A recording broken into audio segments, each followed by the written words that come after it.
Grim bloke. Yeah. And then, yeah, bro. Yeah. You bruv. In it.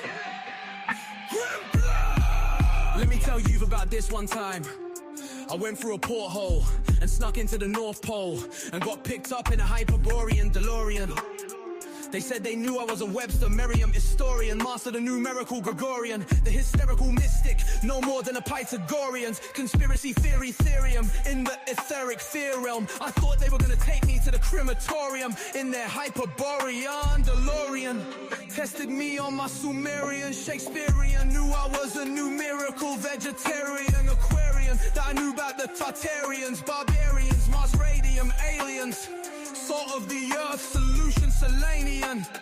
Spent the night in a Hyperborean chamber. I looked around and thought, bruv, who hired the painter?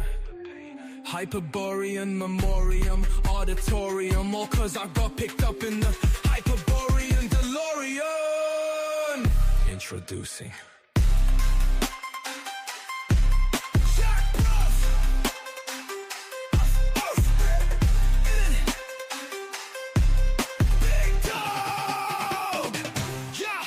all love. Jack Ruff. Yeah. What's up, everybody? Invisible diamond minerals, crystalline and swimming pools, interdimensional realms of scrapping Catherine, Bahamas, Azores, Atlantis shores, mountains, temples, marble floors, sea floors, treasure and cities lost. Yeah, bruv, in it. Thank you, Mitchell. Appreciate you. Pyramids and minotaurs, fruit grown in grove luxuriant. In it. Inhabitants intelligent, closest seen to perfection. The whole experience, heaven to them, polar aurora, horizon beyond them. Flattened sky, lake of fire, core and flora, but bright comets, tornadoes, turbulence, not prohibition, more. Not forbidden, thought expansive, places massive. In it. Yeah, bruv. In it, oh. Just hanging around. What's up, everybody? Yeah. Telling stories. Happy Tuesday. Hyperborean DeLorean. Grim bloke. Jack Bruff. What's up, Mitchell? JM2. Just hanging around. Just hanging around. Groove. 8888892. If you didn't know, now you're forever exploring it interdimensional. Historian, oratorium. Thank you, Sonic. Love you too.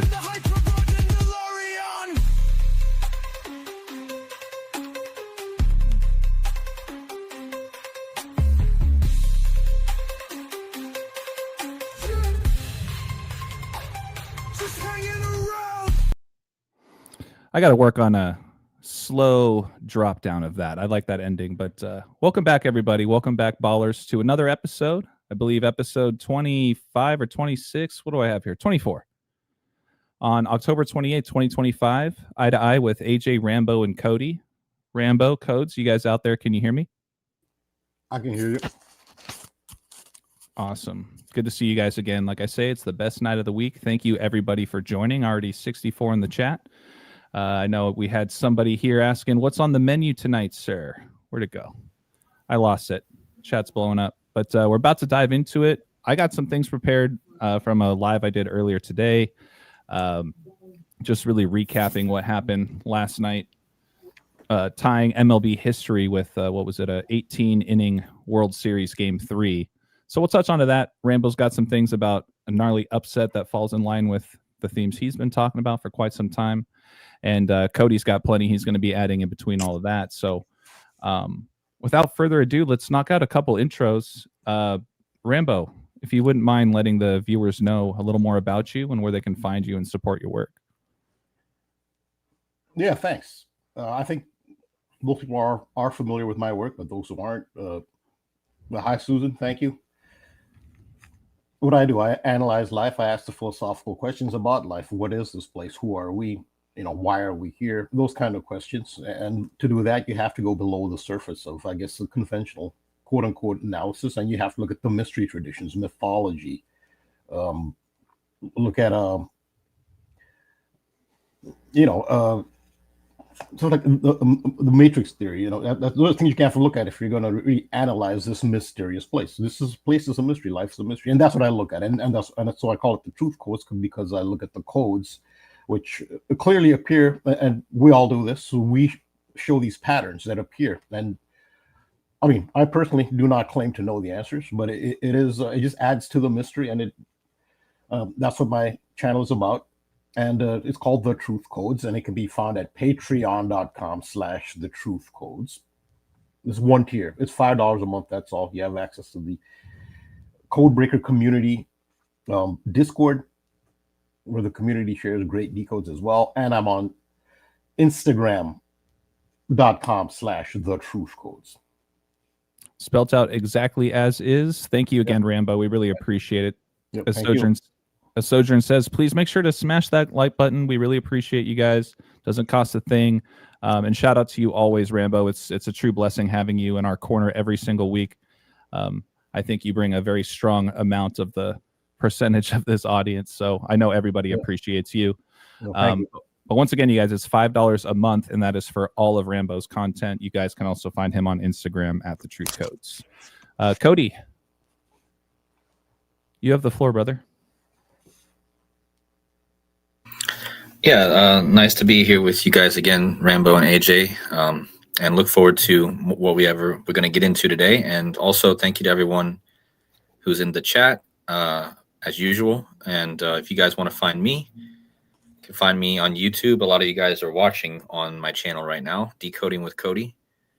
And then support link, which is always greatly appreciated, would be, instead of using YouTube, a lot of people using YouTube still, buymeacoffee.com/decoding with Kodi. That's where you can support the channel. And yeah, let's have some fun tonight, guys. We appreciate you, Codes. Yeah, thanks again for joining. Always a pleasure. It's amazing how off the cuff you are able to be as we just bring multiple topics to the table. So we appreciate you, Code. Sojourn loves you as well. As for myself, I go by AJ, Ball Don't Lie, 3 L's in Ball. Just an image here of the 9 or 10 mini books I've written now. And I'm also working on my 11th, and I'll share with you a further extension to it after what happened in last night's game.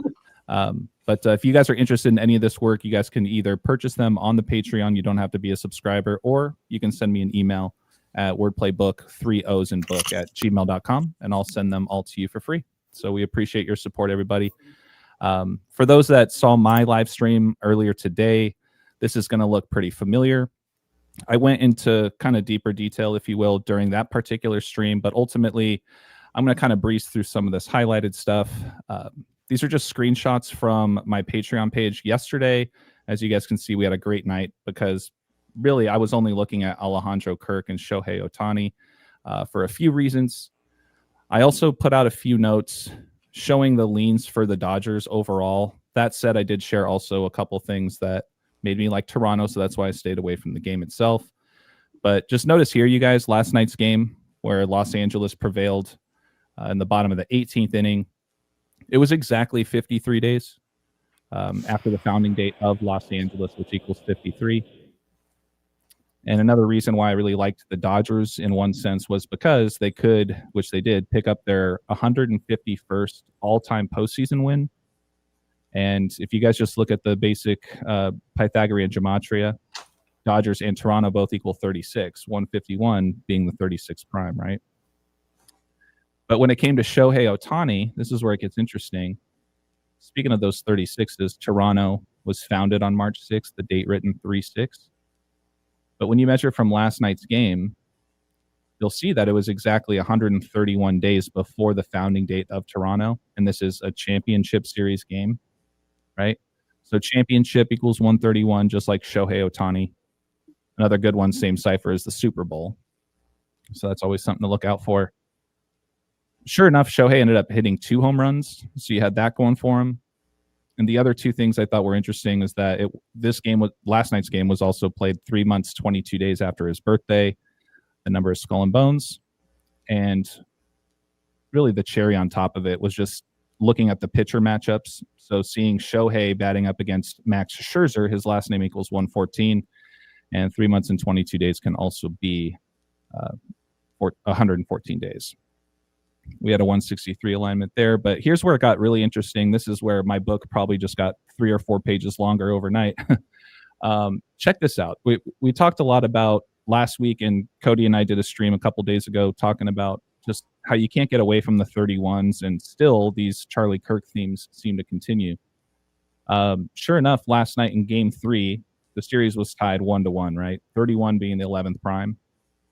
And sure enough, both starting pitchers wore the number 31 last night, Max Scherzer and Tyler Glasnow. So the name Tyler was buzzing in my ear, especially just with what we saw happen in Game 1 with Alejandro Kirk. So sure enough, you're just envisioning the matchup, right? So you got Alejandro Kirk batting up against Tyler Glasnow, who wears 31, and Charlie Kirk reportedly died at age 31 by being killed by Tyler Robinson, right? So that alone raised an eyebrow. And when I looked at the gematria and the stats behind it, Kirk was sitting on 55 all-time home runs.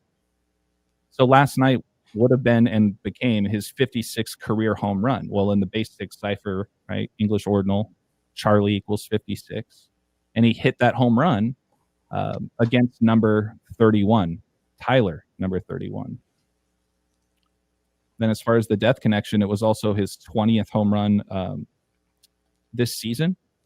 And that's a big number associated with death. But the real, my jaw nearly dropped when I saw this happen, mainly because of the numbers they were showing as he hit it.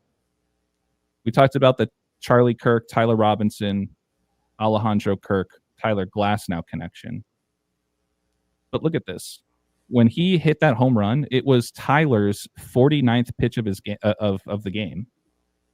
And he hit a 3-run shot to make the score 3-2. Just like in how 2 of the 4 base ciphers, right? Kirk, 49 and 32. Perfect. And then only to find out later, I didn't see this actually happen. I heard that, Kirk got pulled from the game just so they can get a faster runner in. And sure enough, on top of all of that, Kirk was replaced by Tyler Heineman. I'm not sure exactly what inning this was, but it had to be later in, this maybe 8th or 9th inning. So to recap, Kirk hits a home run off of Tyler, and then he gets replaced by Tyler in this game. And you guys feel free to chime in if you wish, but really the next piece I have here is just talking about Kirk Gibson. This was just another screenshot from the Patreon. The only other player I mentioned, it wasn't an official pick, but it was Freddie Freeman. And I was just questioning, would Freddie Freeman hit a home run against 31 Max Scherzer? It wasn't against Scherzer, obviously, but sure enough, he did end up hitting one in the bottom of the 18th. Now, what was interesting about that particular moment was, don't forget, you guys, he won the World Series MVP last year after hitting a walk-off home run in Game 1 of last year's World Series. And then he essentially became known as the new Kirk Gibson 2.0, right? Where Kirk Gibson hit his walk-off home run in Game 1 of the 1988 World Series, where Kirk Gibson, back in his time, wore number 23. Now Freeman is playing against the Blue Jays, which equals 23. And as I mentioned earlier, just the connections with Kirk Gibson and Frederick Charles Freeman, you guys can't get away from these Charlie Kirk themes, right? So that's all I really had to kind of kick things off and recap just what happened even last night as Game 4 now is taking place.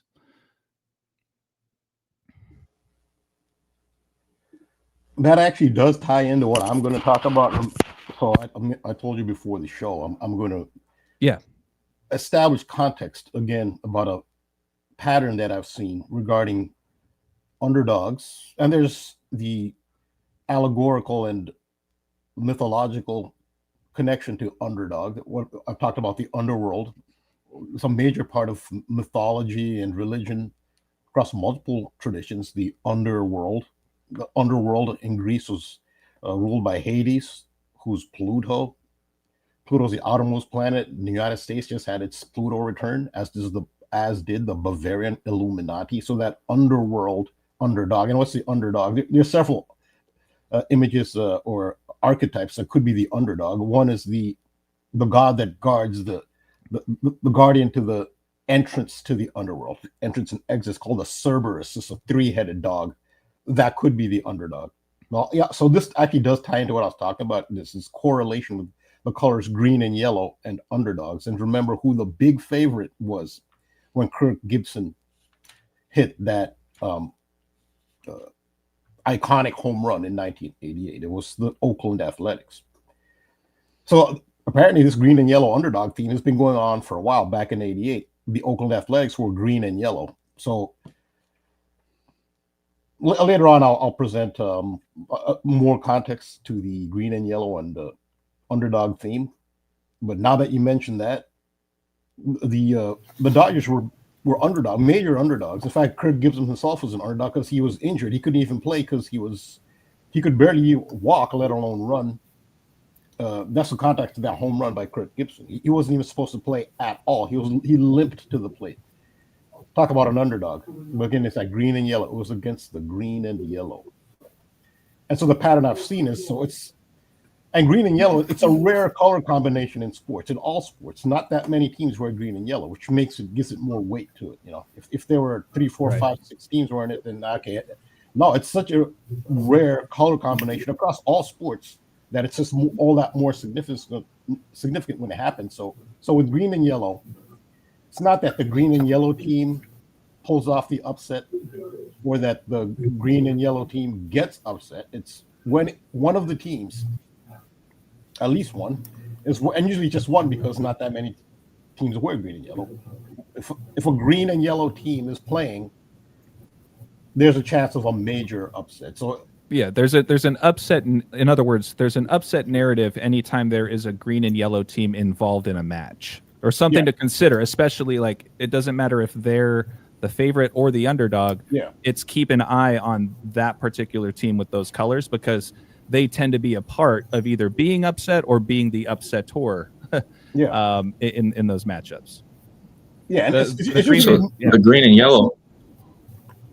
I want to say it's just a real quick. It's a major upset. So it's not like every game there's a favorite, more or less. Like most of the time, so it's not like someone's a slight favorite. They're the underdog. Okay, there's always an underdog. We're talking about pretty major underdog stories.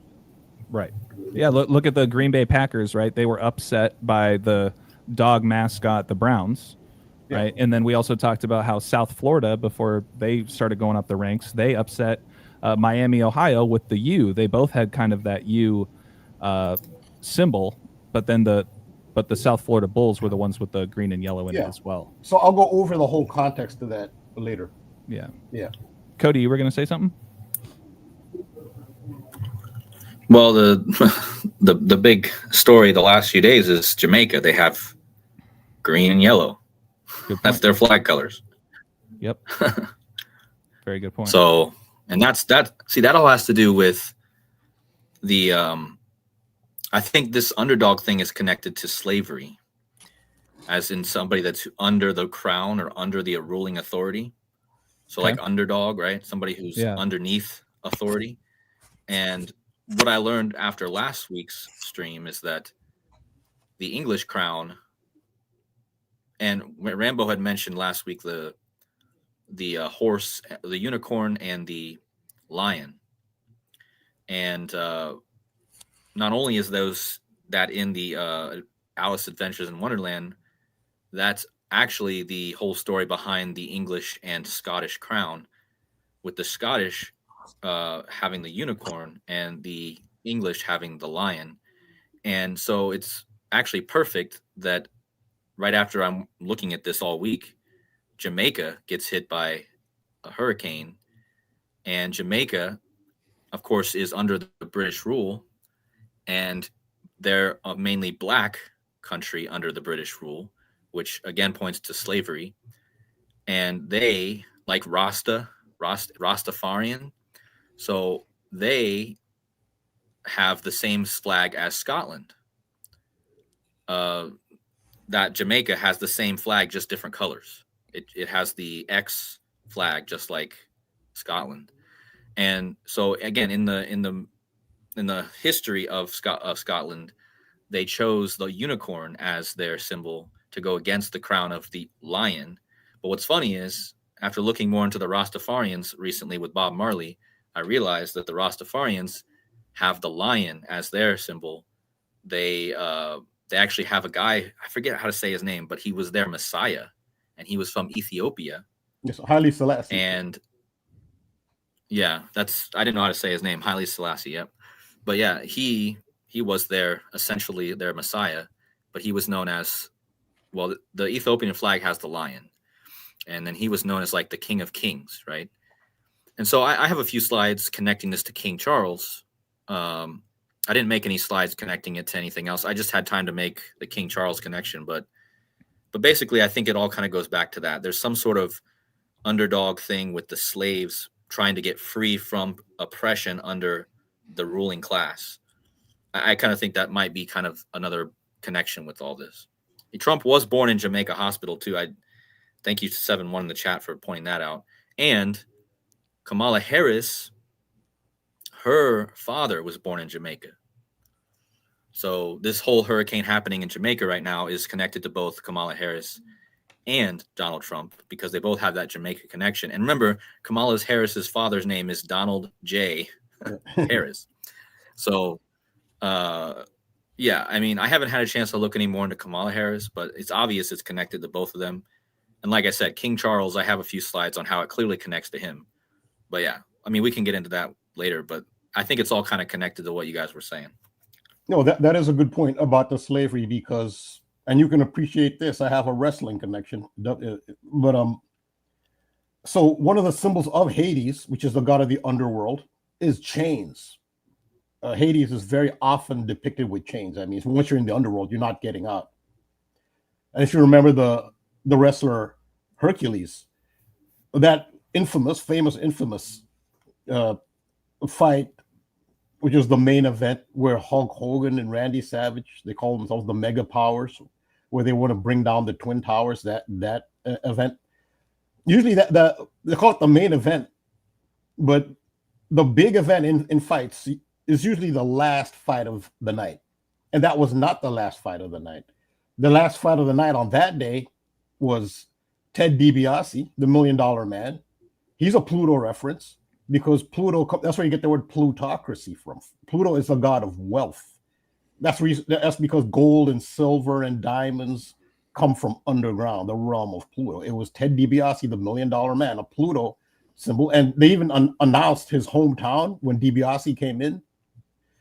It was actually he has like a winter home in the, I guess, the Dutch Antilles, in the Caribbean. It's a Dutch colony in the Caribbean. That's his hometown. That's Dutch is the Netherlands.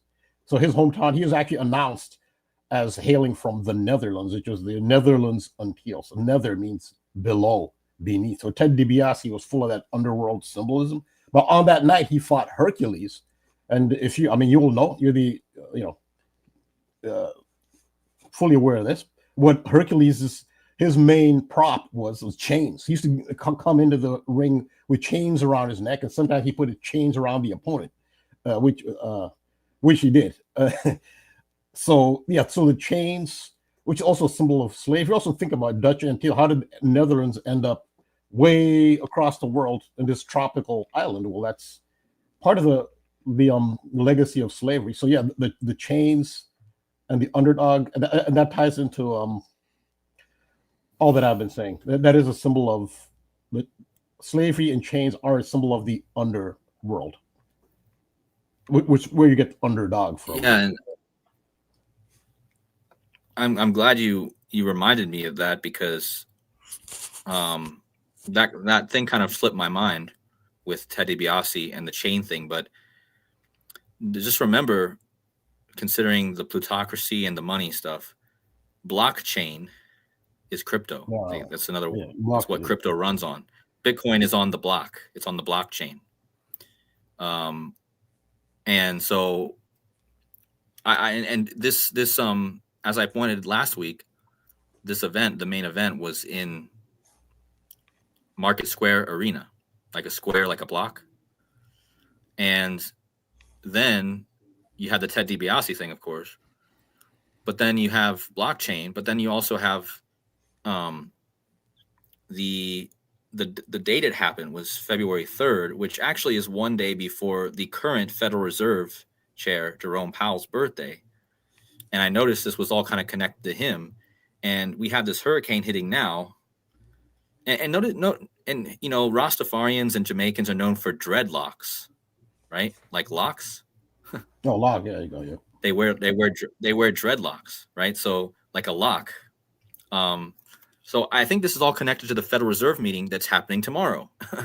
Again, there's always some sort of event that connects to the Federal Reserve meeting that's happening the day after. Like last month, it was the death of Robert Redford, who was in the movie about hacking into the Federal Reserve. He died like a day before the Federal Reserve. And now today we have this hurricane hitting, which I think is also connected to this Federal Reserve meeting tomorrow. So I think it's kind of all connected to this theme of blockchain and money and Federal Reserve, all that stuff.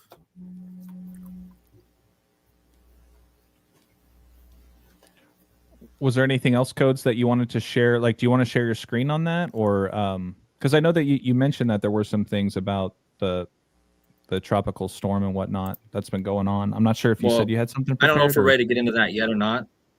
Okay. I don't know if we're ready to get into that yet or not, or I just have a few slides on King Charles and how it's connected to the royal family, but it's up to you guys, whatever you want to do next.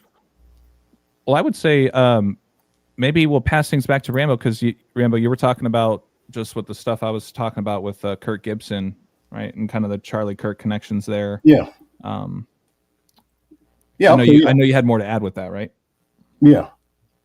So also it's another thing to mention about the chains and the underworld. So money is actually the tool of enslavement in the material plane, 3D plane, whatever this is, this world we live in. The key to enslavement is money. That's the reason it is. So chains and money make sense as far as symbolism goes, and it's also a symbol of Hades. And my contention is that this is the underworld. When you talk about the underworld, like people think of this as the above world, then you go to the underworld, and then like Persephone goes to the underworld and comes back. This is the underworld. So it's also the realm of ego, and I can show some of that symbolism. But so you have the screen? Yep, you're up. Right. So I'm going to talk about the green and yellow and how it came to be associated with underdog. There are a lot of other connections. I mean, I'll stop and let you guys add anything you want to add. But I'm just giving context and a reminder as to how I came up with this correlation. And this is what we're talking about. We're talking about this. This is a very historic fight that a wrestling match happened in 1989. This is where they predicted 9/11. It's Hulk Hogan, Randy Savage, and Miss Elizabeth. They talk about the Twin Towers coming down. But again, that wasn't the finale of the night. It was Hercules and the $1 Million Man, which is all Pluto underdog symbolism. So the way I primarily got on the underdog symbolism is with this event. This is the thumbnail to the video that I did. It's about this event. Something like this shouldn't even be in the news. Maybe local news, if that. Even in local news, it shouldn't even probably make that. There's just thousands upon thousands of little incidents that police deal with every day that don't make the news. It's just police incidents. What this did is a man throwing a Subway sandwich in Washington, D.C. at ICE officers. The thing that really stood out there was you can't really see it here. It's real small, but the address of the Subway sandwich is 2001. So that's not a coincidence. That told you the that there's more than just, so he's a DOJ attorney throwing a Subway sandwich in the chest of a ICE officer as they're in protest of ICE occupying Washington, D.C. This, martial law in Washington, D.C. It was a principled protest, but it made the news, and even the highest law enforcement official in the United States felt the need to weigh in. That's Pam Bondi. When the Attorney General of the United States weighs in, then there's always more to it. And sub, what does sub mean? It means below. This is about again that underworld symbolism. And when you see the Subway logo, oh, there's a 2001 little zeroed in. You can see that it has the arrows.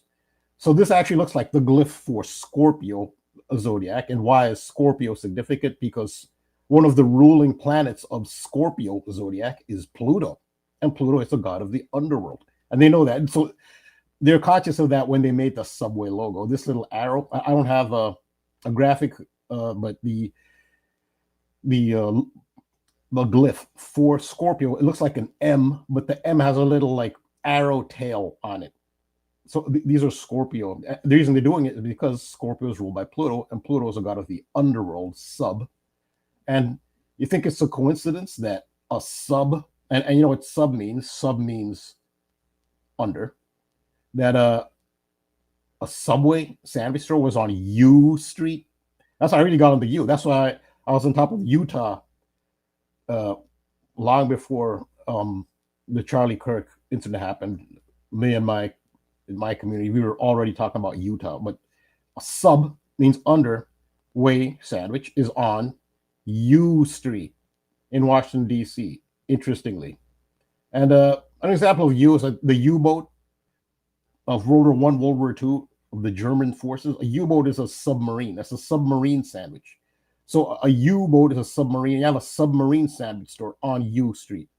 And the key here is also that I noticed was the colors of Subway, which is green and yellow. And I tied it into a game that was upcoming in the NFL on September 11th. It was the Green Bay Packers, the only green and yellow team in the NFL. Like I said, a good thing about green and yellow, if you're going to use it for sports coding, is it's a rare color combination. Not that, and that's across the board. It's soccer, it's international soccer, it's basketball. We used to have the Seattle Supersonics, who became the Oklahoma City Thunder. Well, they were green and yellow when they were the Sonics. Well, now there are no green and yellow teams in the NBA. That's how rare it is. There's one. The only one I could argue maybe is the Bucks, but they don't really have yellow in it. It's like a cream.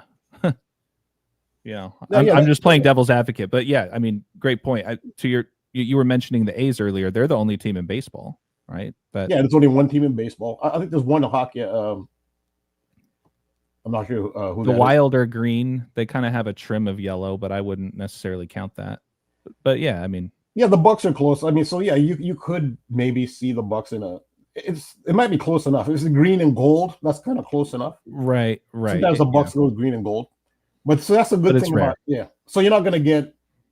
I mean, like I said, if there's 6 teams or even if there's 3 teams in the league, now that's a lot of games, and you can kind of get like a false, So that's what makes it significant. It makes you pay attention, and this was no coincidence. And also, I'll talk about this later. What are ICE's colors? I mean, they have more of like an olive green, but there's a green and yellow too. ICE is green and yellow. Green and yellow is a big part, and ICE is not the underdog. ICE is more. Yeah, go back to that underboat. That's a Nazi submarine, the U-boat. Yeah, ICE is more like they're like the Gestapo. It's not. I've talked about ICE. Their logo has the eagle. It's a Nazi eagle. There's 9/11 coded into the ICE logo. 9/11 is a Nazi code. They did a lot of major events on 9/11, 9th November. So and the iceberg brought the Titanic down under. You can add that one in there. Yeah, that's really ice and under. So that made me think of the underdog theme, and where it really manifested was so in the NFL it's manifested already. So the Cleveland Browns are coded with dog symbolism. There are even some.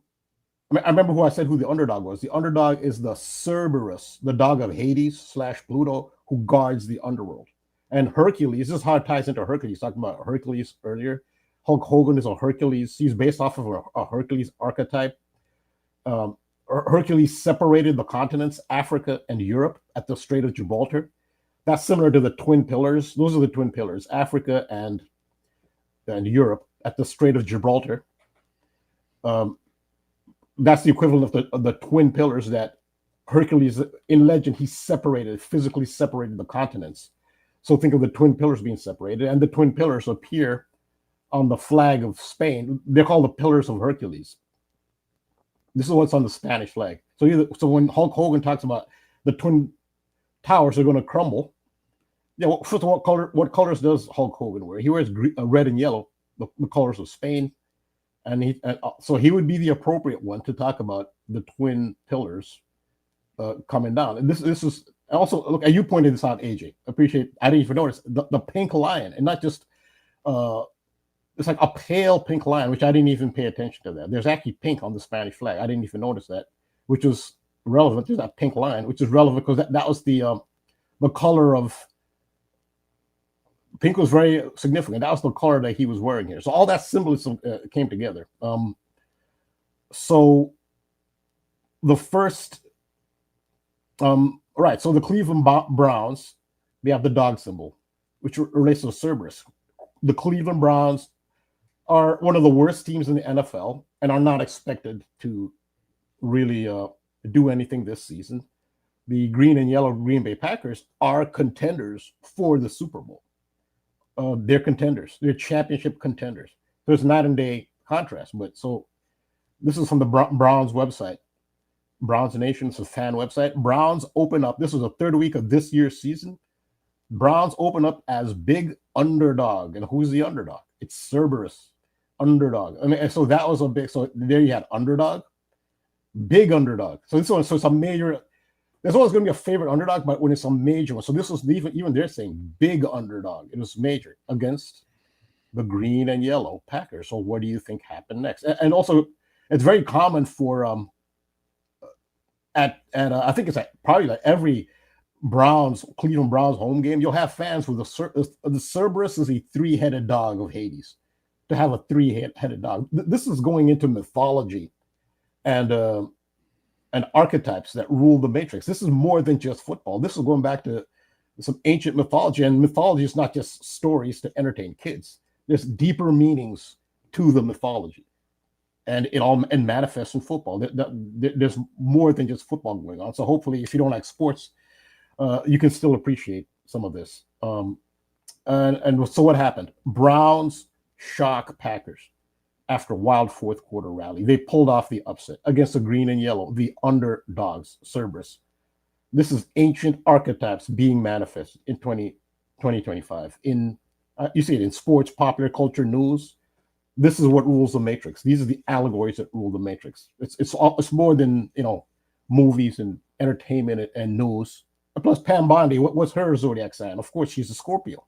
She's ruled by Pluto, so of course she weighed in. So this is an example of the green and yellow and the underdog. And this is from Wikipedia, just to show you, here's the Cerberus and Pluto with his three-headed dog. And so this is another thing about ice. Ice is a euphemism for diamonds. Like somebody has diamond jewelry, you say they have a lot of ice. And where do diamonds come from? They come from underground, the realm of Pluto. And what do ice wear? They wear green and yellow. Now, they're not the underdog, but so ice comes from under, but they're more, they're the authority. We're talking about enslavement, the underworld where there's chains. Kodi talked about it had to do with enslavement. So ice is like the enslaver, more like the overseer. It does have a slavery connection. You're trapped in the underworld. Well, and again, I'll say this multiple times. This is the underworld. This is not the above world. This is the underworld. When you're born here, you're born. That's when you're descending into the underworld here. The underworld is a place where you are tested, where you have to develop and you have to see through it. And that's what Alice in Wonderland is about. And I can get into that too.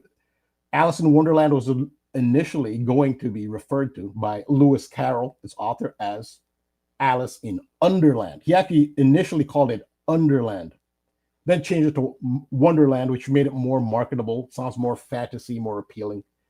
As a children's story. And of course, it's way more than a children's story. This is Underland we live in. And this is what inspired the movie The Matrix with the iconic classic that it is. It was inspired by Alice in Wonderland. You see all the Alice in Wonderland references that were made in The Matrix. So it's about Underland. Underland is The Matrix, or The Matrix is Underland. You could put it that way. And you have to see, it's like Neo eventually seeing. So Neo is really based on Alice, and Alice's, or Neo, those are archetypes for all of us. We have to see through the Matrix. I think first step is realizing that this is not the above world. That's the first illusion of the so-called matrix, if you want to use that analogy, the first illusion is that this is the underworld. That this is the above world. When you die, you go to the underworld. No, that's the opposite. This is the underworld. And man charged with assaulting. So it started on this. So you can see how it manifested already in the NFL. Now, on the 3rd of September in Portugal, I had no idea. I didn't see this one coming. So this is how it manifests in mainstream news. After I identified the pink and the pink shirt and the green and yellow and the subway, which seemed like a minor, insignificant incident. No, it was not. It's not insignificant. Clearly, it wasn't. Look at what happened in Portugal. This has made world news. There's a tragedy, a crash. They call it a funicular. That's the name of these. It's like these trams. They call them funiculars in Portugal. There was a crash, and there's a lot of death. I mean, this is something that never happens here. It's just a freak accident.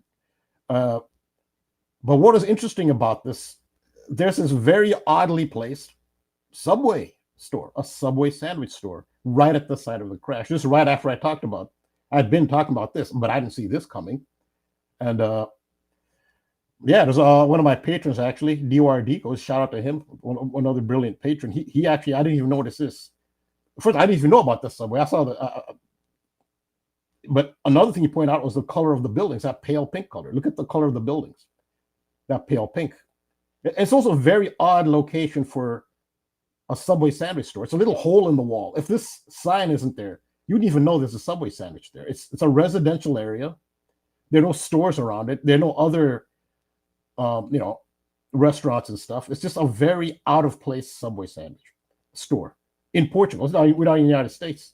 So yeah, I think Subway is significant. It's green and yellow, but I never saw it manifesting like this. And that was on 3rd September, as I said, or September 3rd, 93. Underland is 93. So there's something going on with this. But so the biggest upset so far is one of the biggest upsets in football history. Hopefully, I know most a lot soccer fans or fans of English soccer. Nonetheless, hopefully this can still get your attention. This is one of the biggest upsets in the entire history of English soccer. They invented soccer, so they have the longest history of soccer. This is one of the biggest upsets. It was Manchester United playing Grimsby Town, a team from the 4th tier. You have divisions, Premier League, and then 3 other divisions below that. You have relegation and promotion. So there was no green and yellow apparent. Manchester United were red and black against Grimsby Town from a 4th division. The competition, it's a knockout competition, where they all get to play each other. It's called the League Cup. Now, the reason Manchester United represent the green and yellow is because when they were initially, and Manchester United is literally one of the most widely supported sports franchises in the world, probably top 3, top 4. I don't even think top 4 lowest in the entire world. Manchester United, they're just a behemoth of an organization. But they were red and black, but they started off wearing green and yellow. That was their original colors. In fact, if you go to Manchester United games today, you'll still see a few fans in the stands looking around wearing green and yellow. This is an example, because they see this as an indication of their roots. And this is what, had I looked at it, I would have seen it coming.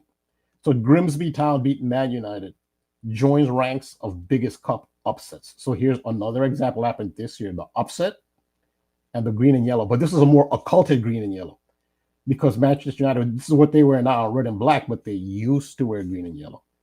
And I have to shout out Adam, the Illusion. I mean, he wasn't really aware of my decode, but I'm looking at his decode on the game, and he pointed out where the manager of the team that upset them, Grimsby Town, where he's from. He was born in England, but he's from Gibraltar. And when did I mention Gibraltar? I mentioned the Straits of Gibraltar, which is where the Pillars of Hercules are. Where in mythology, so the Pillars of Hercules are the promontories that flank the entrance to the Strait of Gibraltar. The northern pillar, Calpe Mons, is the Rock of Gibraltar. That's on the Spanish side, British territory. The corresponding North African peak, not being predominant, is the identity of the southern pillar, Aliba Mons. So the Pillars of Hercules are, one's on Morocco, in Africa in the south, the others Gibraltar, which is in southern Spain, in the north. And it's a map to clarify. Strait of Gibraltar, that's Spain, Morocco. I used to live right here, so I've crossed there before. But and it just so happens that, and Hercules goes to the underworld. He's related to the underworld because Hercules has 12 labors. His 12th labor was to retrieve the Cerberus. Without harming the Cerberus, without using weapons, he has to retrieve the Cerberus and bring the Cerberus up to the above world. That's the 12th and most difficult task of Hercules. And that has to do with reincarnation and the soul's journey and the difficulties of life. This is the underworld. It just happens that the manager of Grimsby, one of the biggest upsets in English soccer history, happens to be from Gibraltar, of all places. And this is undeniable. But yeah, but it goes to show you, it's not just soccer. It's not just a football. It's not just a movie. It's not just a children's story. These are deep, deep, ancient allegories that actually are telling you something about the nature of existence. And of course, so where's the red and yellow? Like Hulk Hogan wore the red and yellow. Well, it's in the Man United badge. Manchester United have a red and yellow badge, which is the Spanish colors, but also their goalkeeper, Andre Onana, he's the one who enabled. If they had a semi-competent goalkeeper, that would never have happened. But I don't know. Is he doing it on purpose? Yeah, he could have been doing it on purpose. It's a good chance he did throw the game on purpose. But he was wearing red and yellow for that game. I think he threw the game. But that's my belief. I think he was made to do it, though. It's not his choice. I mean, that's when you join the club, you have to do what they do. But so here's another one. You brought this one up, AJ. How the University of Miami were an underdog on Notre Dame, who reached the final game, the championship game for college football last season. So of course they're the favorites, and they were green and yellow. And in Miami, you talked about this earlier. So yeah, here's Notre Dame, the green and yellow, playing against Miami. Miami's a big underdog here, and not only are they underdog, but they have the U. Remember, it's on U Street. And what's funny is Miami, right, with that same U, that team lost to South Florida, the South Florida Bulls wearing the green and yellow. So that goes back to kind of what you were saying, in one case or the other. But yeah, it's funny that the Miami Hurricanes were involved in two of these different green and yellow, upset examples just this year in college football. And it goes to that U. That sandwich throwing incident was on U Street. I mean, I was so clear to me, this sandwich thing, there's so much more to this. And this is more like this stuff I'm missing. I can't see everything. And there's that U, which is the U is underdog. I mean, underdog has that's his logo on his chest, the cartoon dog. I've been still trying to find connections between the actor who played the voice of Underdog. And there's also an Underdog movie, which was made recently, relatively, like within the last, I think, 10 years or something. He has that U on his chest. And they did do it's an actual movie. And I look at the actors who voiced them, and I still haven't. I know they're involved. Maybe somebody in the audience, or maybe I'll make a connection. But I'm surprised I haven't been able to make a connection with the actors who voiced Underdog. But that's going to be relevant at some point. Hopefully, I'll see it. So it's the South Florida Bulls you're talking about. They were green and yellow, and they had upset Boise State. So now they're no longer underdog. At this point, they're not underdogs anymore. They're like Gonzaga in the college basketball. Like you're an underdog until you keep pulling off upsets. You pull off enough upsets, they're no longer upsets. You're no longer an underdog. So that's what. So South Florida now, they're not really that much part of the narrative. I think they fulfilled their role because they're just now they've beaten so many teams. But okay, so this is the context for what led up to what happened this past Thursday, October 23rd, 2025. There's a team from Cyprus, the island of Cyprus in the Mediterranean, small island. The team is called AEK Larnaca. When you look at the team, it was formed in 1994 from a merger of two older teams.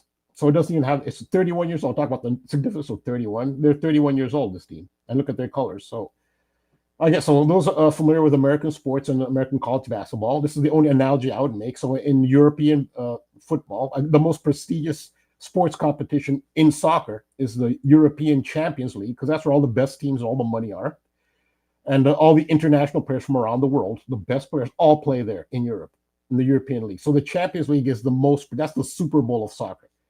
And that's for the best teams of all the European leagues. They take their top teams that finish in their leagues, and they play a competition, a separate competition for the champion of Europe. That is like the top soccer competition. I'd say it's even bigger than the World Cup. It is. That's what every player really wants to win. That would be like the NCAA tournament.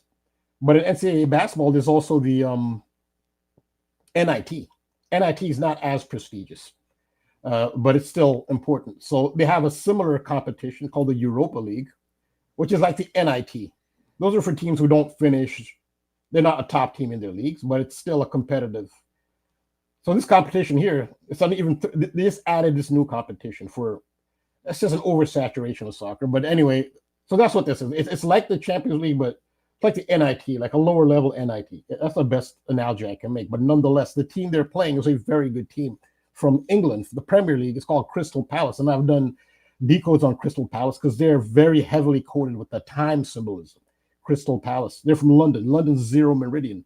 The zero meridian is the benchmark for time zones around the world in London. That's why you have Big Ben there. It's all about time. And they had a player who I focused on who was from Greenwich. It's Greenwich Mean Time. That's 0.00 degrees longitude. So that's what they're playing. Crystal Palace was a top 10 Premier League team who are at home in London, should have won, but they were in green and yellow. And what do you think happened next? Look at this. This was this past Thursday. Crystal Palace lose to Cypriot underdogs. There's that word again. But the learning experience good. Okay, so this is what happened. So of course, Crystal Palace lost in London. No team from Cyprus has ever won a game in England ever in history. It's a small island, Cyprus. But when you see green and yellow and what's going on, so here's a headline from a Cypriot, I guess, newspaper or magazine outlet. AEK Larnaca makes history with London victory, and here they are in their green and yellow celebrating. This is in London, so green and yellow and the upset. This time it was the upsetters. So. Now, this is the manager of Crystal Palace, who's a very highly rated manager. So by Premier League standards, Crystal Palace is not a big team, but he's proven himself. He's from Austria as one of a premier. What he's done, he's taken Crystal Palace and made them punch above their weight. They're kind of an underdog themselves, Crystal Palace, although they were red, white, and blue. He's a very important figure, him. So the next time a really big elite team has a managerial opening, he's going to get it. Between him and another man, he's one of the top. So all the managers, it's a hot seat. There's a lot of pressure to succeed. The next manager who is kicked out, those into soccer can guess who will be the next one. I think it'll be the Chelsea manager. That's a big, rich team. He'll be the next one. He's considered. He can take a underdog team and routinely, but look at his name, Oliver Glasner. Who were you just talking about? What's the name of that pitcher for that you were talking about of the Tyler Glasnow? Glasnow. Look how similar their names are. Glasnow. Yeah. Yeah. Well, and then I'm not sure if I'm gonna intercept your caught alley-oop pass here. No, go ahead. but maybe not. We'll see. But you were talking earlier about with the subway and the ice connections, and ice is equivalent to diamonds, right? Yeah. Doesn't that kind of fall in line with glass and crystal, like a Crystal Palace and glass? No, that's a right. Kind of tying right back into the color themes with the green and yellow and the subway and ice and all that. That is absolutely a great comment. Now, you didn't intercept my pass. I was going to talk more about what you just said in a separate decode because it's just too much information now, and I want to let Kodi get in. But it was too much to present here. But I was going to talk about it, so that's great that you're on top of it. So the name of the team is Crystal Palace. So remember the 119 Nazi code. I've been going on and on about the 119 Nazi code that I've been talking about. How it's a significant number to Nazis who they inherited from Rome, and Rome inherited it from Babylon. The first Solomon's temple was brought down by Babylon on the 9th day of the 11th month, Tisha B'Av. Rome used that date, 9th day of the 11th month, to bring down the second temple. Rome used that. So the Nazi party used 9th day of the 11th month, 9th November, to attempt a violent overthrow of the German government in 2023. And then the Nazis opened the Holocaust with, what's the event on the 9th day of the 11th month in 1938? It was Kristallnacht. And they used that date again, 9th day of the 11th month. And so what does Kristallnacht mean in German? It means the night of broken glass. It's Crystal Palace, Kristallnacht. And it was 119. And where is he from? He's from Austria. And you know who started the whole Kristallnacht thing? I mean, he's from Austria. I mean, he's not a bad guy, but I'm saying that's how they're quoted. And we have the NFL game on the 9th day of the 11th month in Berlin, in the stadium that Hitler commissioned. They're consciously doing Nazi coding. This is conscious.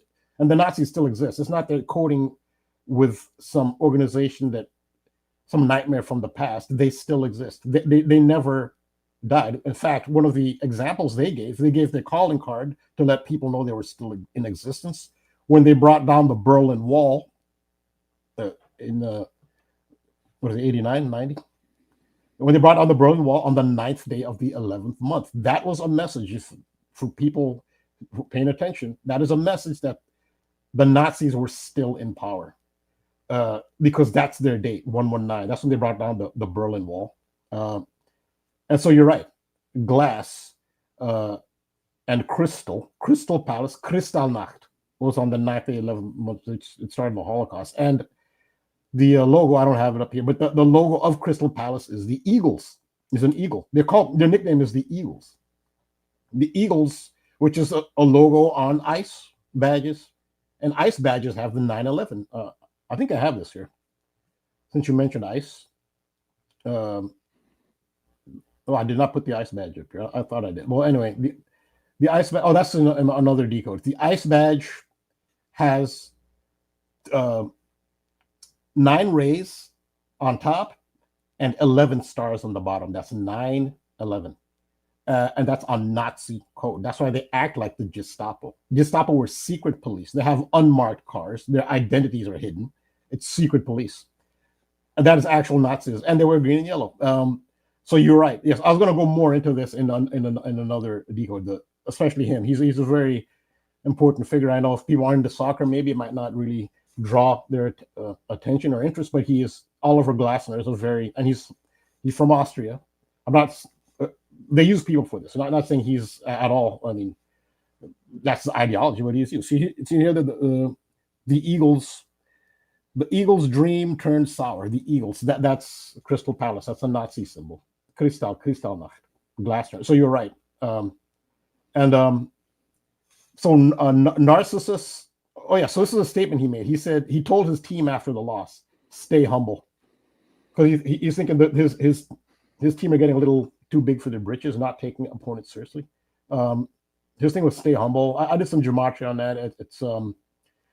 But it is an underdog reference because a symbol of the underworld of Pluto is the Narcissus.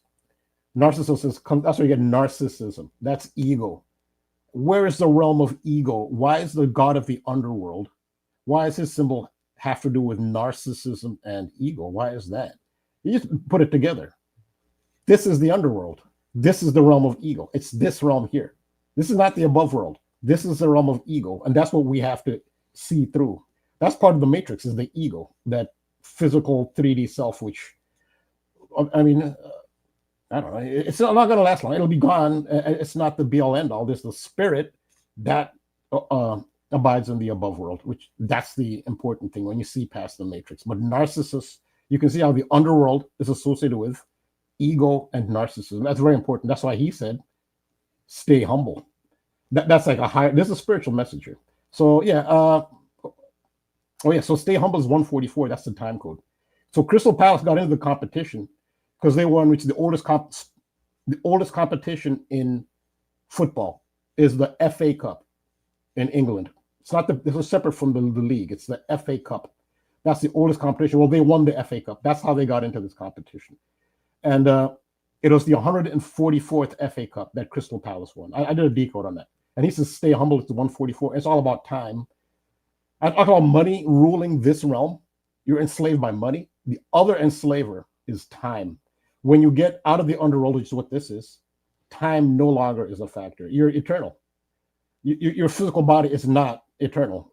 And that's not the real you. This is the underworld. This is the underworld. Your physical body it'll be gone. It'll be dust, literally, eventually. The one part will not die, cannot die. It never will die. It's eternal. That's your real self, which you have to see through the matrix and see past the ego, narcissism of the underworld, and to get in touch with the true self, which I said what it is. The nature of your true self is pure love, unconditional love, and that's hard to grasp living here. Like, yeah, right, me. Yes, that is what the when you get out of here, yes, the spirit, the nature of the spirit is pure. It's pure. It's pure love. So stay humble. That's what that's about. Stay humble. It's a deep spiritual message here. They won the 144th FA Cup. And real quick, I talked about. Actually, you know what? I'll just stop there. I mean, I think I've said a lot. Maybe if there's time to add to this, I'll stop there. If Kodi can add stuff or wants to move on to his, I'll stop there for now. Yeah, Kodi, you out there, brother? I know there was a lot there. I got quite a few handful of notes. I know that you have touched on a few of these things repeatedly, which is important, right? To show how the trends continue. I was on mute. Oh, no, it's all good. I was just saying, I was just writing down a recap of all the different upsets that have been covered in college football, NFL, soccer, etc. But yeah, Kodi, go ahead. Yeah, I mean, I was just, thinking more about this, what Rambo's saying, and I was just thinking about all this stuff with Jamaica and Bob Marley, and then I don't have like anything absolutely out of this world to share, but it's definitely interesting. Let me see if I think I have my page. I don't know if, hold on. Can you see my page? Yeah, I see your codes. Hold on a second. There you go. Yeah, so as I mentioned before, the main colors, black's really not a color, really, is it? I mean, it's not really a color. But yeah, the main colors of the Jamaica flag are yellow and green. So it's interesting that this comes up now as this is happening, and this is the big story right now, really. That's really the biggest thing in the news that I've seen the last few days. And I was thinking, and of course, when you think Jamaica, you think Bob Marley.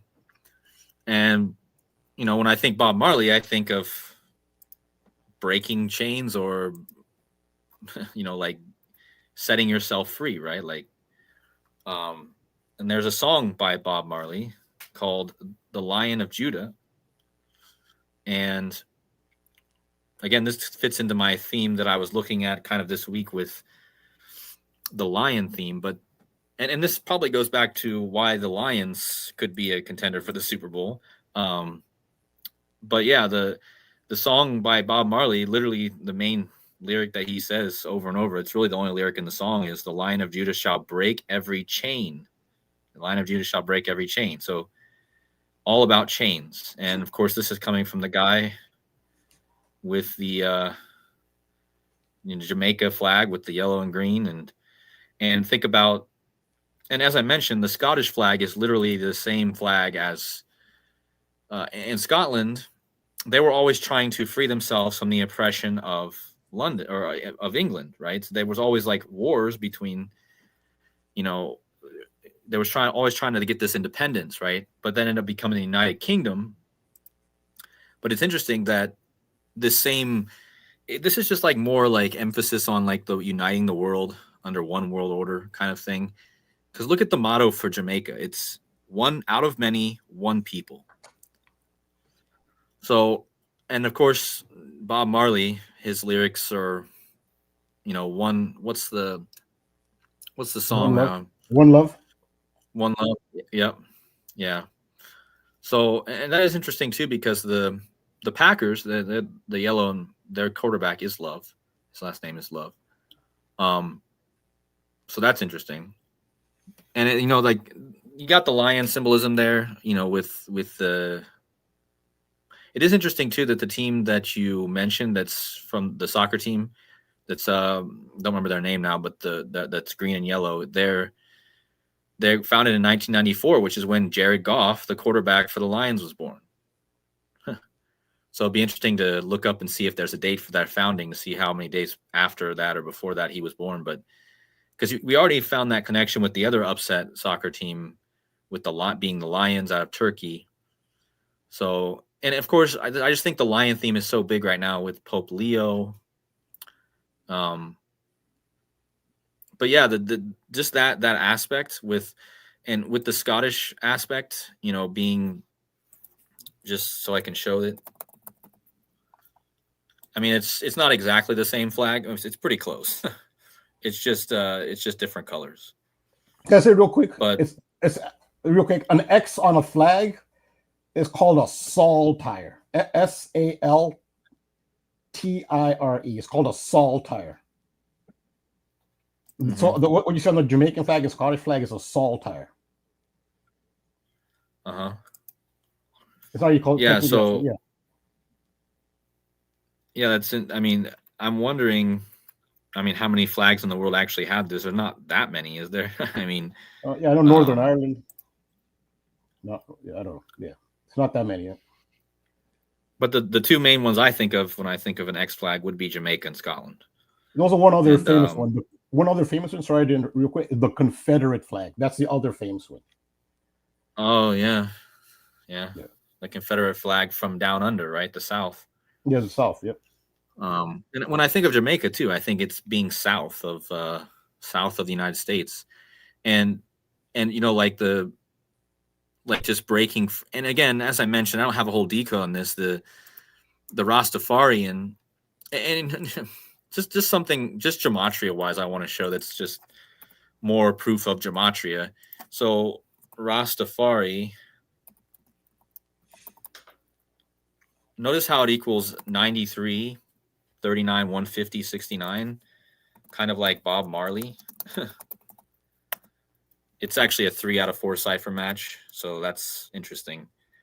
But the 93 is interesting because this is all connected to Charles III, who is the king of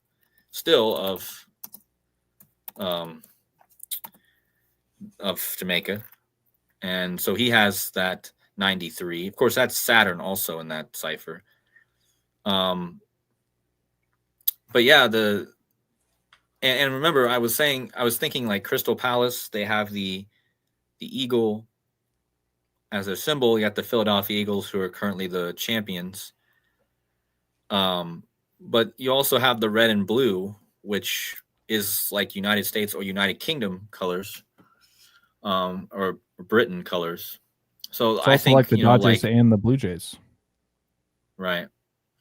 So I'm thinking like this kind of, with this team that just upset Crystal Palace, being the green and the yellow, upsetting the blue and the red. I'm thinking, kind of symbolic of what's happening now in Jamaica, kind of like I don't know, like some sort of revolution with this. And that's what the Rastafaris thought was going to happen back when and I don't know, I just started looking at this story and I don't know all the history on it, but when the Rastafaris made this guy their savior, I can't remember how to spell his name now. Haile, Haile. And put an S, then it'll give you. Yeah. So this guy was the guy who, if you go down, the adherents of Rastafari, Celestia is called the returned Jesus. And interesting that this is what I started looking into immediately. I saw that his name was McConnon. That's the name of The Weeknd. The Weeknd's real name, that The Weeknd, the famous artist. Yeah. He's got that McConnon in his name. So there's definitely going to be something there. But, I was thinking like, And then he was known as, let me see if I can find right here. On November 2nd, 1930, after the death of the Empress, Tafari was crowned literally the King of Kings. That's what the word means. I don't know how to say that. But upon his ascension, he took his regal name, Haile Selassie I, which means power of the Trinity. And he became the conquering lion of the tribe of Judah and the King of Kings, the Lord of Lords, and the elect. Wow. I mean, in this time, it's crazy to hear that anyone would call any human being any of these things, let alone all of them at once. Can I say why? Can I say partially why they say this? It's because and he's a really, really revered figure in Freemasonry. So they say that an Ethiopian queen named Sheba, very famous Ethiopian queen, travels to Jerusalem. And Solomon and the way he's described, concubines and stuff, that she was a consort of Solomon, I'll put it that way. And then she gave birth to an Ethiopian emperor named Menelik. And Menelik, so Menelik's mother is the Ethiopian empress, queen, Sheba.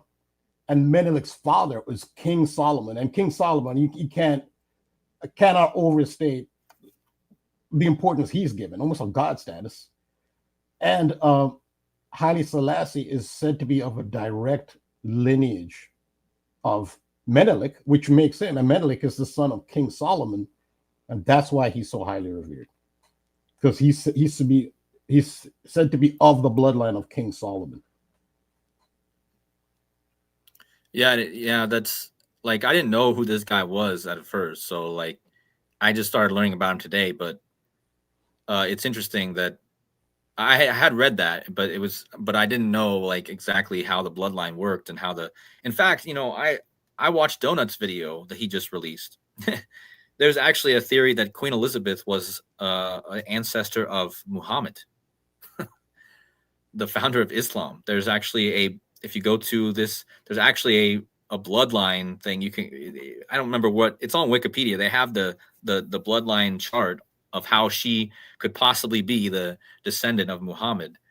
And then Donut, I would recommend everyone to watch Donut's recent video about the bloodlines. He really made a lot of crazy points about how all these families, all these kings and queens, they actually are related. George Bush is related to like King Charles, like his 14th cousin or something like that. And most of these presidents are all related to these old kings. That like almost every president that's in the United States that has been one is related by blood, either a far cousin of or something to these old kings. So it seems like there's definitely, which I believe wrestling tells us this. I think people need to pay way more attention to wrestling, because wrestling's main thing over the last years has been the group called the Bloodline. Like it's been their big group, Roman Reigns, the Bloodline, his cousins, and all the other bloods, and they give us the clues, So, and what's also interesting is that another symbol that I've talked about a lot was Kodi Rhodes, who was literally a symbol for King Charles. He's literally a tribute to King Charles, Kodi Rhodes. And Kodi Rhodes always wins championships in the Middle East. Like he's always facing, doing these titles. He was the first crown jewel champion in the Middle East. So maybe they're telling us with that there is a bloodline connection to the Middle East and the royal family, which is interesting. But yeah, there's a lot of theories there, but I guess I'll get back to like more of this. But like, so anyway, I was just looking into this guy and I was saying, I mean, I've got to do a lot more looking, and it does say he belonged to the Solomonic dynasty right here, and then it has a link to it. But also another thing I forgot to mention, Rambo, did you notice that the Crystal Palace, the team was founded on September 10th? Or one of the teams, I don't know, maybe it was, I might have got it wrong, but either Crystal Palace or I think it was Crystal Palace. I think or somebody was. It can't. The team from Cyprus, was it Cyprus they're from? They didn't give a date. Okay, there you go. Yeah, Crystal Palace. Yeah. So how about that? They get upset with the red, white, and blue colors, and Charlie Kirk at his America thing gets shot on September 10th. So there's your connection to Charlie Kirk right there. Yeah, Well, and another great observation. I didn't really realize that. another Crystal Palace connection tying back to Charlie Kirk. I'm not sure how old the new Mormon temple is, but did you guys look into the Mormon church, if you will, that's right across the freeway from West? What was it? Utah Valley. Utah Valley, yeah, Utah Valley University. Yeah, I didn't. Look at. Yeah, Cody, would you mind just pulling that up really quick? Like, if you just Google like Mormon church, I would say Mormon Church Orem, Utah. Like I said, I'm not sure how old it is, but granted, it kind of looks like a lot of the other ones, but it's essentially a crystal palace, if you ask me. Kind of looks like one. Or maybe I'm thinking of the one in Orange County I grew up in. I mean, still, this is very white, right? My bad. Maybe I'm reaching here. I'm not. I mean, still, I mean, it's definitely this temple is definitely very interesting in either way. Yeah, if you just pull up the address, like, and you zoom out, you'll see that the campus is right across the street. So, yeah. Do you mind looking at its founding date really like, quick? I'm just curious because I want to say when I first heard about this, it was fairly new.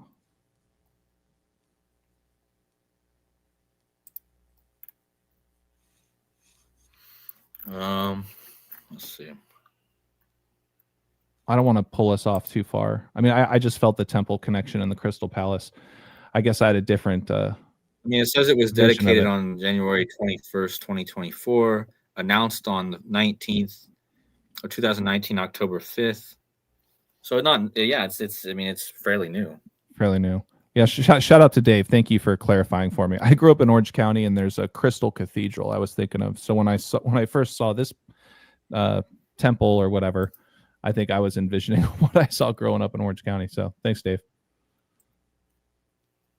But yeah, I mean, still could be relevant. But I mean, yeah, I mean, when I think of a palace, this is very palacey like, very aesthetically like a crystal palace kind of. I mean, yeah, maybe it's not actually glass or anything or crystal, but it could tie in because obviously the Crystal Palace, like what we just found out, it's September 10th, just keeps coming up. So the Crystal Palace. Go ahead, Rambo. Okay, so Crystal Palace, it's actually in their logo. They're named after an actual building, which is called the Crystal Palace, and that's very significant because the reason the Crystal Palace was built, the original Crystal Palace, was actually a psychological operation. Which was for consumerism. So the Crystal Palace is almost like this giant expo where they used to just people could walk in. This is a spectacular place. Outside they had these really beautiful gardens, and it's this big glass building, humongous.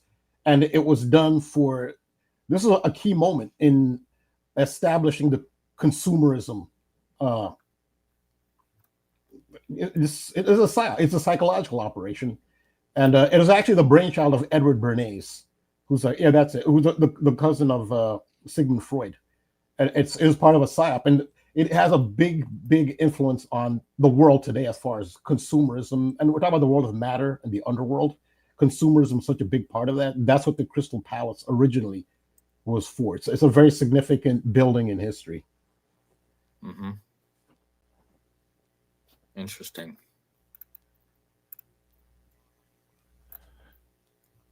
It's 88. Wait, was it destroyed? It says destroyed 88 years ago. Yeah, they got rid of it. But yeah, 88. Okay, there's a number, but yeah, it's not there anymore. Well, no, it wouldn't stay that long ago.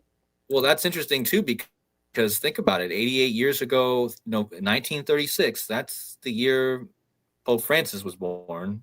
This temple, like 17 days before he was born, it was destroyed. Huh. So that's interesting. So it was destroyed 88 years ago. And that, of course, the Golden Gate Bridge is 88 years old. Pope Francis died at 88. So yeah, we got that 88 stuff again. Well, since California equals 88, Kodi, if you wouldn't mind, can you just look up? It's called Christ Cathedral in Orange County. Thank you, Dave, again for clarifying. Yeah, so I think it used to be called Crystal Cathedral, with what Dave was saying, and then now it's called Christ Cathedral. This? Yeah. I mean, it's pretty gnarly. But there could be something with that, just with the 88s, and Trump and California both equal 88. Los Angeles Dodgers equals 88. But I mean, that's, it was called Crystal Cathedral. Now it's called Christ Cathedral. So just another Crystal Palace to think about. Yeah. Especially since it's right down the road from where the Dodgers play. Yeah, that's a good one. Yeah, I mean that. Let me see here. I mean the fact that it's also, it's also the 88 connection. I'm sure it is connected, because we know that when the 88. I mean, you could probably do a whole decoding channel just based around the 88. I think. Yeah. So, or the 888, or just the eights in general, but. Yeah, this is definitely learning about a lot of new buildings today. That's for sure. And I was thinking too, with, what was I going to say? I forgot now, but anyway, the Bob Marley thing, I just wanted to bring that up because I think it's relevant to what we're talking about, especially with the chains and the underworld and the freeing. What's the song Bob Marley also does? He said, to free your mind, something like that too. What's that song called again? Redemption song. And yeah, so I mean, I kind of wanted to show this concert also. I noticed that the town of the capital of Jamaica is Kingston. So I mean, I spent a lot of this week. I've been on the King theme a lot, and the King stuff still keep coming up. But so King Charles, I just wanted to show how this was connected to him real fast. And just don't forget that the lion represents, on the flag of the United Kingdom, the lion represents England, where the unicorn represents Scotland. And but yeah, you can see that he actually has visited Jamaica, and actually visited the wife of Bob Marley, and then wore this hat. But yeah, so this hurricane, yesterday I did the decode. I thought it was going to make landfall yesterday, but it made landfall today, but it's still relevant. If you add the day, it's 906 days to today without adding the day. So it's 906 days since his coronation, and his mother died at 96 also, to go with that. And yeah, Jamaica equals 906. So this hurricane's hitting Jamaica 906 days after his coronation. And this is the one that really got me noticing it right away, is that Melissa, the big headline was, for a while, they actually upped it like today, that they actually said it hit 185 mile per hour winds, but all yesterday, all you were seeing was 175 mile per hour winds. And Hurricane Melissa equals 175. And this happened 2 years, 175 days after his coronation. So if you measure it in days, just days, it's 906 like Jamaica. If you measure it in years and days, it's 2175, which is the wind speed that they were saying yesterday, and that's the gematria of the hurricane. This also happened 11 months and 14 days after his last birthday, which is his birthday, 11/14. So another perfect. And it happened on the 300th day of the year, and King Charles III equals 300. And again, he was meeting with Bob Marley, or Bob Marley's wife, and his widow, just like we've been talking about Charles Kirk and his widow. Well, here's King Charles meeting with the widow of Bob Marley. And that's there might be something here with the Bob thing. Robert Robert, huge name in Scotland. My last name is Robertson. Robinson was the guy who shot Charles Kirk. Robinson's a derivative of Robertson. So, but look at this. Bob Marley equals 93, like King Charles. That was a number I was just talking about earlier too. Rastafari 93, Bob Marley 93, King Charles, Charles III 93, all in the same cipher. And then the last little piece is this. So he's from the House of Windsor, and this hurricane. So I already showed you how it connected perfectly with his coronation with the numbers. But if you go from him actually his mother dying, so basically if you go from the transition of the two monarchs in the House of Windsor, you get 1146 days to this hurricane. And that's the gematria of House of Windsor. So I don't see how you can deny that. I mean, it's pretty about 4 different ways it's connect. And just to verify this, the current monarch of Jamaica is still King Charles. Of course, they've been trying to free themselves from, if you look into it, yeah, see it right? Jamaica is the Commonwealth realm with Charles III as its king. So one of the 14 Commonwealth realms.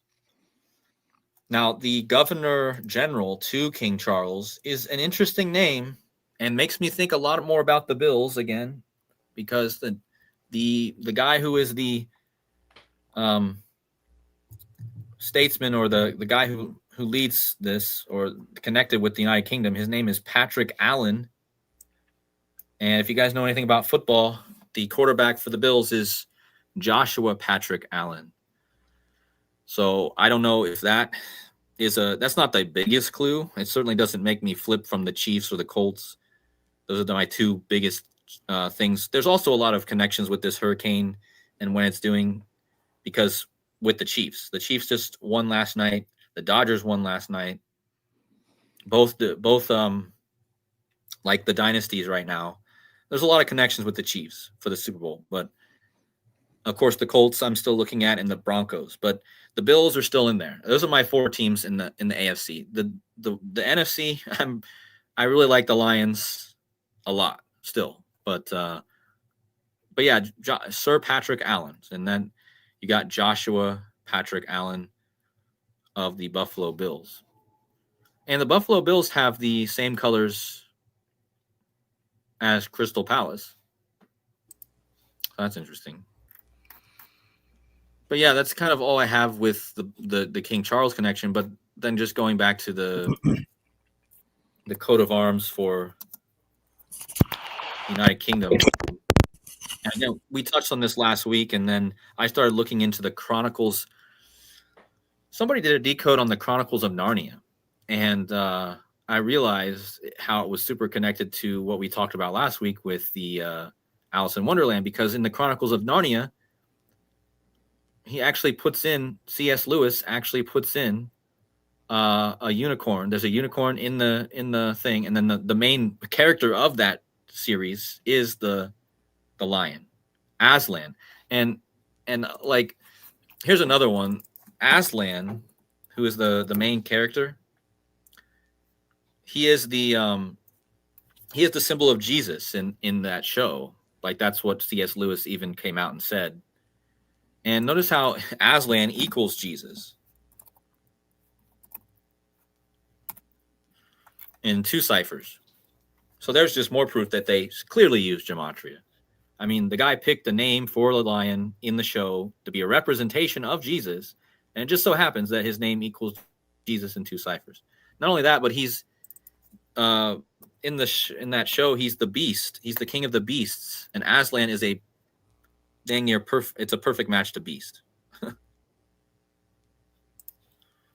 So, but just going back to, I'm not going to make this all about the Chronicles of Narnia, but in that show, he does put the lion Aslan, and he puts the unicorn.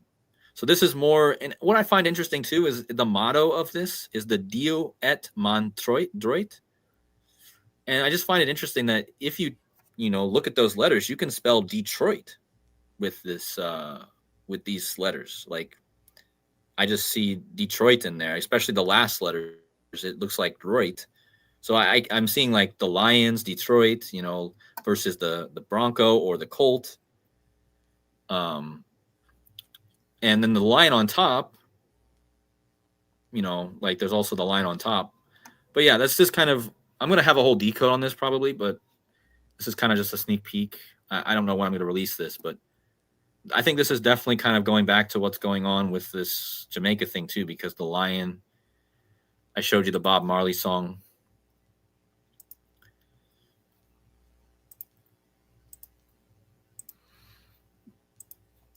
Yeah, but I think I don't know if there's anything else I can think of right now. I don't know if you guys want to add something or anything. So I was just going to mention, let's not forget about the death of James Earl Jones last year. I think it was right before, right after the release of Mufasa. Yeah. Right. It was that animated movie. And of course, he played the voice of Mufasa. So, and the Lions got really close to making it to the Super Bowl last year. Right. So there could be kind of, it could stem as far back as that. Right. Just because I know that was one of the bigger movies that came out, and James Earl Jones's death was pretty big too. I mean, one of the bigger celebrity deaths, I would say. Yeah, and I think there's just a lot of clues for the Lions. I mean, like I said, Rambo and that soccer team, the Lions from Turkey, that upset 131 days before the Super Bowl. Leo Lion, Bad Bunny being announced. Well, that's the obvious one. Like that's the upfront one. That's why I'm so looking at the Lions, because of Pope Leo. Right. And Detroit is very connected to Chicago also. Detroit is like the arch rival of Chicago in most sports. So that's also interesting. But then you have Pope Leo, you had that upset of the Lions in Turkey soccer team. Then you had them announce Bad Bunny. And this is what I think is so obvious. They announced Bad Bunny as the Super Bowl performer 16 days before Jared Goff's birthday, which was also Charlie Kirk's birthday. And Jared Goff wears number 16. And Bad Bunny was born the year of Jared Goff. Like I don't think there's any other quarterbacks right now that can make it to the Super Bowl that have a realistic shot that are born the same year as Bad Bunny, 1994. And then Rambo just brings in this other team that just upset. They're founded in 1994. So I think this is pointed at Jared Goff. I don't know why. I mean, maybe I'm wrong about all this, but it's pretty obvious stuff for Jared Goff, especially the 16 days before his birthday. The Bad Bunny, who's born the year he is, gets announced 16 days before his birthday, and he wears number 16. And it's the 106th season, like 16. But yeah, and then the Lion. That's why I think that if they do a Lion versus, and let's not overlook what happened this weekend on Back to the Future Day. We had Denver. Denver decided to wear their freaking logo from the Back to the Future movie. Their new logo is not the same logo, but if you go to that scene from the Back to the Future movie, the Denver logo in Back to the Future, they were wearing the vintage one. Yeah, they were wearing this. They were wearing this uniform on Back to the Future Day just a few days ago, and there it is, right there in the movie. That's a great addition. They don't always wear this. That's the key here. They do not always wear this. Very rarely Rambo, do they wear it? Rambo, you pointed this out. I mean, months ago. I want to say at this point, at least this particular detail of Back to the Future. I know you've been on it a lot longer, but when we started talking more about once the Super Bowl logo came out, right, and all that kind of stuff. So with the Twin Pines Mall right there in it as well. Yeah, thanks for the credit. What we got to look at too is that the day they wore this on Back to the Future Day, the day they traveled, 10/26, both the horse teams absolutely obliterated their opponents. Denver won 44 to something, I don't know, but 44 points they put up. And then the Colts absolutely obliterated the Titans. So both the horse teams on that day, again, I don't know which horse team. I think it is going to be a horse team that makes it. But I cannot write off the Bills and the Chiefs because it's a money draw.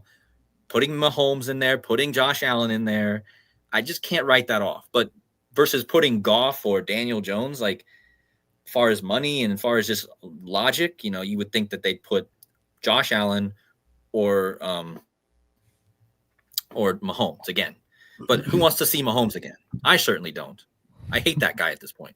But like I really, the horse thing, and so if there is going to be a Super Bowl of a horse versus a lion, it's going to connect not only to what Rambo said last week with the Alice in Wonderland, but obviously the United Kingdom and Scotland and England, and that's why they have this logo, is because each of these animals represents England and Scotland, or Scotland and England.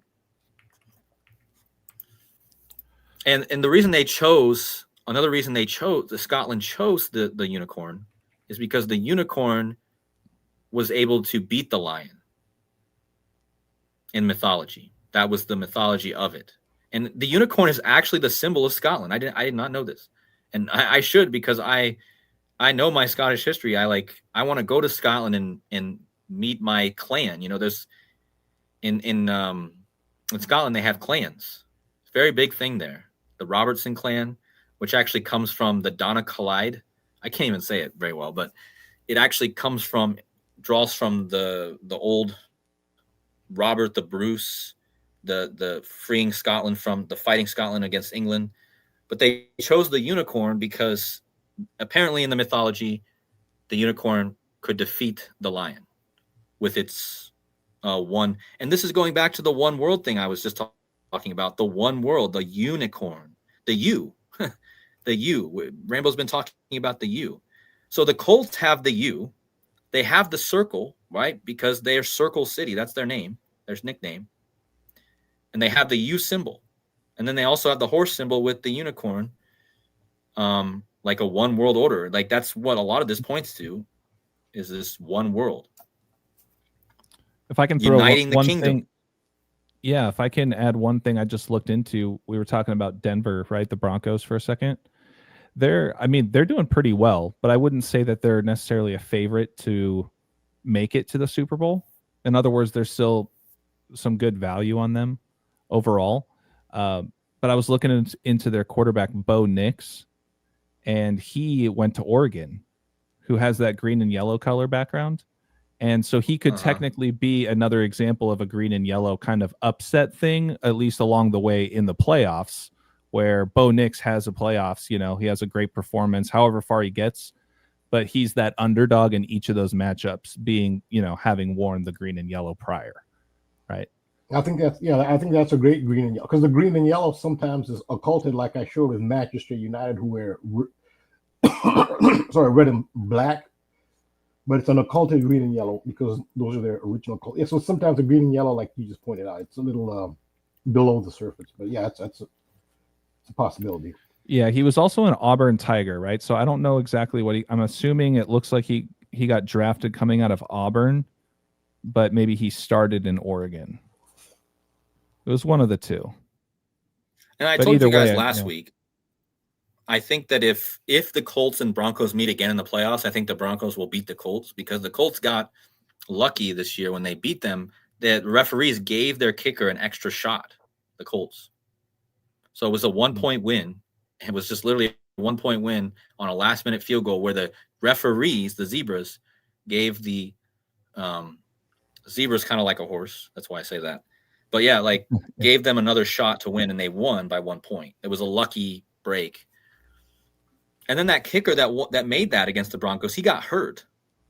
His name was Spencer. That connects to King Charles too, with Diana Spencer. But he got hurt, Spencer Schrader, and then they had to replace their kicker, the Colts, who won that game, with a guy who used to play for the Lions. So that's why I thought there might be a clue there, because the kicker they replaced was the kicker for the Lions, Badgley. And I thought that was kind of a reference to Bad Bunny. His name is Badgley, right? Badgley. So I don't know. There's definitely clues for both these teams, to both the horse teams, but I would not be surprised if they stick the Chiefs or the Bills in there either, with the two quarterbacks that play for them. Because when I'm looking at who's going to go to the Super Bowl, I always tend to favor the star quarterbacks. And Bo Nix and Daniel Jones are not yet star quarterbacks even though they're on their way to being. But I mean, But Bo that is Nix, I why guess you- that is why once again I'm saying like it could be an underdog theme there. I mean, I think about Rex Chapman. Remember when he was in the Super Bowl with the Bears? right. They called him Sexy Rexy back in the day. I mean, it's happened, right? Where not the best quarterback is technically in the Super Bowl. So Yeah, you got some pretty unglamorous quarterbacks. People like Brad Johnson winning a Super Bowl for the Buccaneers. Right. People like Right. Mark Rippon. Mark Rippon is in Donnie Darko. His Yeah. name is mentioned in Donnie Darko. They show you the at the time Redskins, and they mention his name, and he's significant to Donnie Darko because Donnie Darko, it starts on October 2nd, 1988. 28 days later is October 2nd, 1988. It's a time loop. Well, October 2nd is Mark Rippon's birthday, and they mention him in the movie. So Mark Rippon, and he won Super Bowl 26. Yeah, Rex Grossman, not Chapman. My bad. Well, I remember that because that was the Colts. I was a Colts fan. Peyton Manning made it against Rex Grossman. I mean, what a big. I mean, I don't know if there's ever been a difference of skill quarterbacks in the Super Bowl between those two. You got Manning, possibly like the second or third best quarterback of all time, versus what's his name now, Grossman. So, like, of course, I was a Colts fan back then. I remember that. That was a big time for me. But I did notice that Bo Chapman Knicks equals 60, Super Bowl 60. But Indianapolis, I will show you this. Indianapolis. So if we're just going off gematria, I mean, and look at this. And I people overlook the importance. I've noticed that it's very important Super Bowls with these Chaldean cipher. This Chaldean cipher is very important. I'm like I said, it's very accurate usually. So not only does Indianapolis equal 60, Indianapolis Colts in Chaldean equals 60. Mm-hmm. So you got that, but you got the other thing too. So I don't know. I'm just throwing out all this stuff. Also got the 267, which Pope Leo, the Lion, is the 267th Pope. Yep, and then you got the 105 for Charlie Kirk, equaling 105 and 75. It seems like they got a lot of numbers that have been pretty relevant this year. They do. They have the 105 and 75. And then they have the 75 here again, like Charlie Kirk.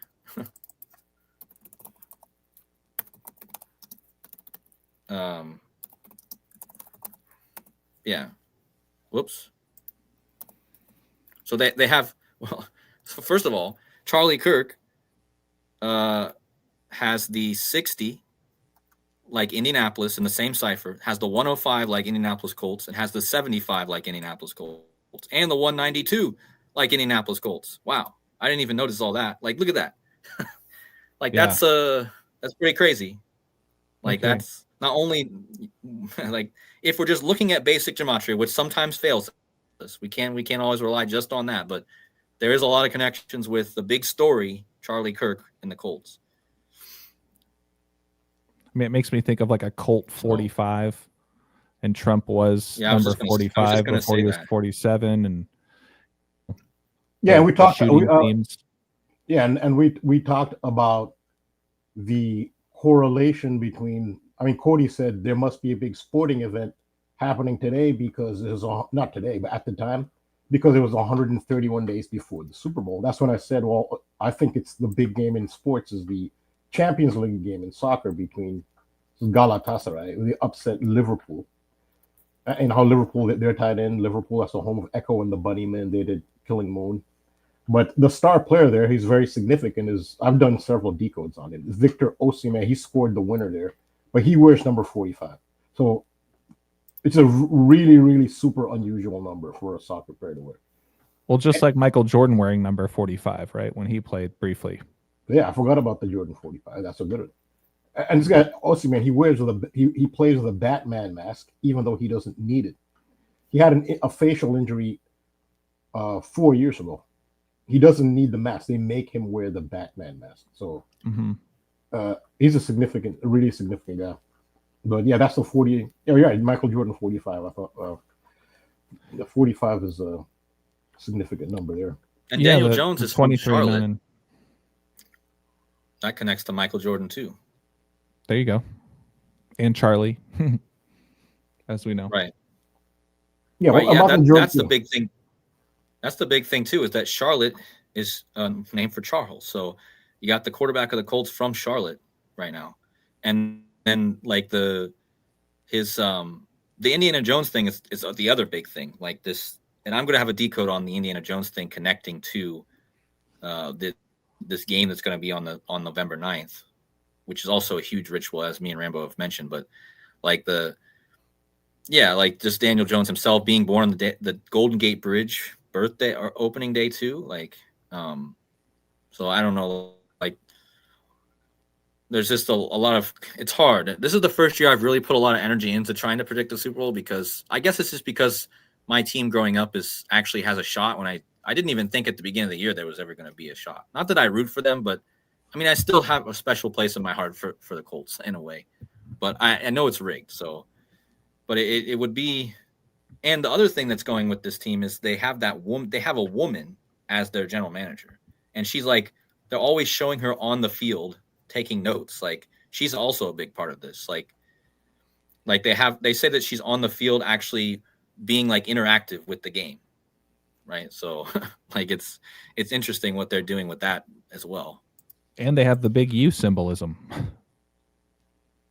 Yeah, that's what I mean, is they have Rambo's been talking about a lot of things. Like he's been talking about the U, like the underdog, the U. And actually, let's think about it. The Colts came into this season as the ultimate. I would like to see what their odds were of winning or even making it to the Super Bowl at the beginning of the season. Obviously, their odds are way up there now because like they've gotten way higher. But I know at the beginning of the season, their odds were very, very low. Absolutely very low. Right. Because that was my whole point also with the Broncos. I think the Broncos are even doing better than people have expected so far. Let's just put it that way. Right. But I think people expected the Broncos to be a better team than the Colts at the beginning of the season.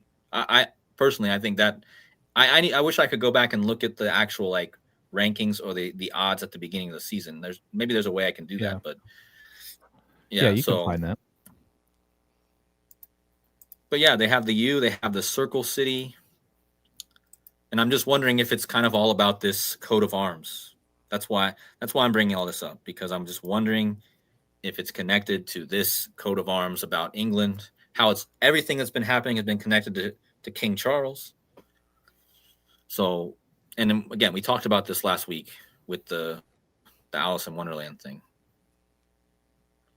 Yes, I think Alice in Wonderland is a big part of it. So this is something that came in late, already on the time travel thing, on the Back to the Future undeniable connections. So Back to the Future did predict the last Super Bowl that was in San Francisco. You had Clara, who's on the locomotive number 131, where the last stop is San Francisco. It's in Santa Clara. It's on the Super Bowl will be on the birthday of the actress who plays Clara. That was clear. But what's come in late for me is after Bad Bunny was announced, is the Alice in Wonderland connection. And the NFL did an undeniable, I did 2 decodes on Instagram, undeniable acknowledgement of Mad Hatter Day. 106 is the number stamped on Alice in Wonderland. There's no other number that's part of the movie. Lewis Carroll chose that number. That's on the Mad Hatter's hat. 10 pence, 6 shillings. That's the price of his hat, 106 in the 106th NFL season. Then when they picked Bad Bunny, that really solidified it. But what really super solidified it is the way the NFL acknowledged Mad Hatter Day. It's a 106th season. It's a 10/6 on the Mad Hatter's hat. They debate. You can get all these debates, especially on an iconic, popular work like Alice in Wonderland. There's threads and threads of saying, why did Lewis Carroll pick 106? So simple gematria, and with all the symbolism and esoteric, the allegory and symbolism that he uses, and mysticism. You think he didn't know gematria? Yeah, I mean, of course he did. The simplest cipher. Tea Party. That's where the Mad Hatter is. He's stuck at a tea party because he murdered time. I've been talking about Alice in Wonderland. That's what I had. Yeah, that's what I just said too, Rambo, with Lewis Carroll, and they have the same name. Lewis Carroll chose Aslan as as his Jesus character, which equals Jesus. Yeah, I'm assuming that Lewis Carroll and now I forget his name, but they both have the Lewis in there. Lewis Carroll and C.S. Lewis, right? Yeah, and they also did a further. I even said it in my video, which I released the video the day of the game. I said this is a Mad Hatter. In fact, who won? Who was playing out there?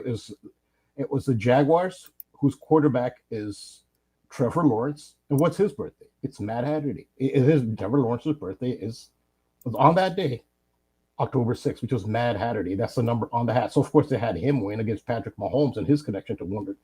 I have a whole bunch of Chiefs connections, but in general, I also said there'd be a score tribute. I thought the score would be 10-6 at some point, but what it was the halftime score was 14-7.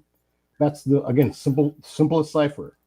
Lewis Carroll was 147. So, and Bad Bunny. Bad Bunny is the March Hare. The March Hare is the best friend of the Mad Hatter.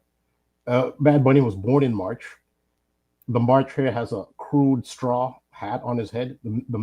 That's how he's depicted in the original book. The March Hare with straw on his head. And Bad Bunny, when he was announced in the official video by the NFL as Super Bowl halftime performer, he wore it's a traditional straw hat. It's a Puerto Rican straw hat called a pava. But that's still a synchronicity with the March Hare, who has straw on his head, and he was born in March. So Alice in Wonderland is, for me now, is a big fan, because clearly the NFL has, like, especially with that Mad Hatter Day game, where you actually had the quarterback with the 10:06 birthday. That to me, like, okay, so yeah, it is going. Now we'll see. Who knows?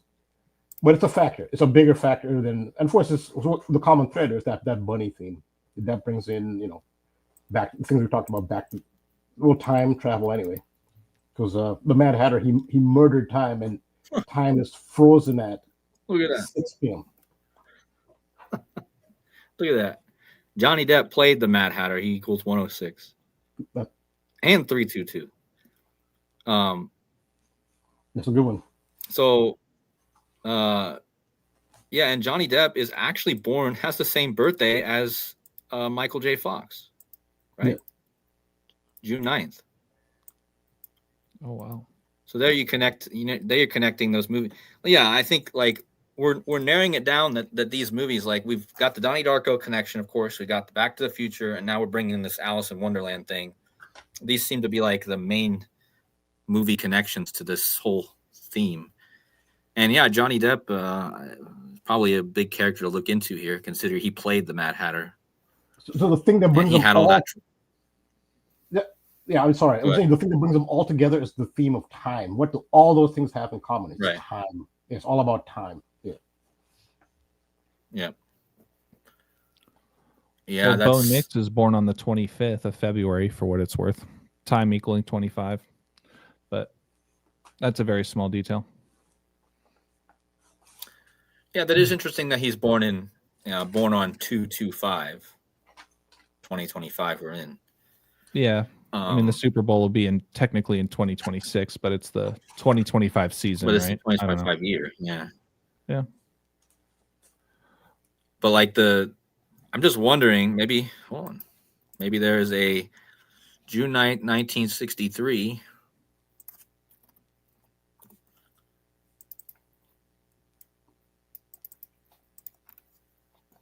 Just want to see how old Johnny Depp's going to be on the Super Bowl. 245 days after his birthday. Oh. So there you go. Right away. Just simply again. I don't know how anyone can deny this kind of stuff. Like just simply typing in his name, and the Super Bowl is going to be the 106th end of the 106th season, 245 days after his birthday, which will also be 245 days after Michael J. Fox's birthday. Who played the Mad Hatter?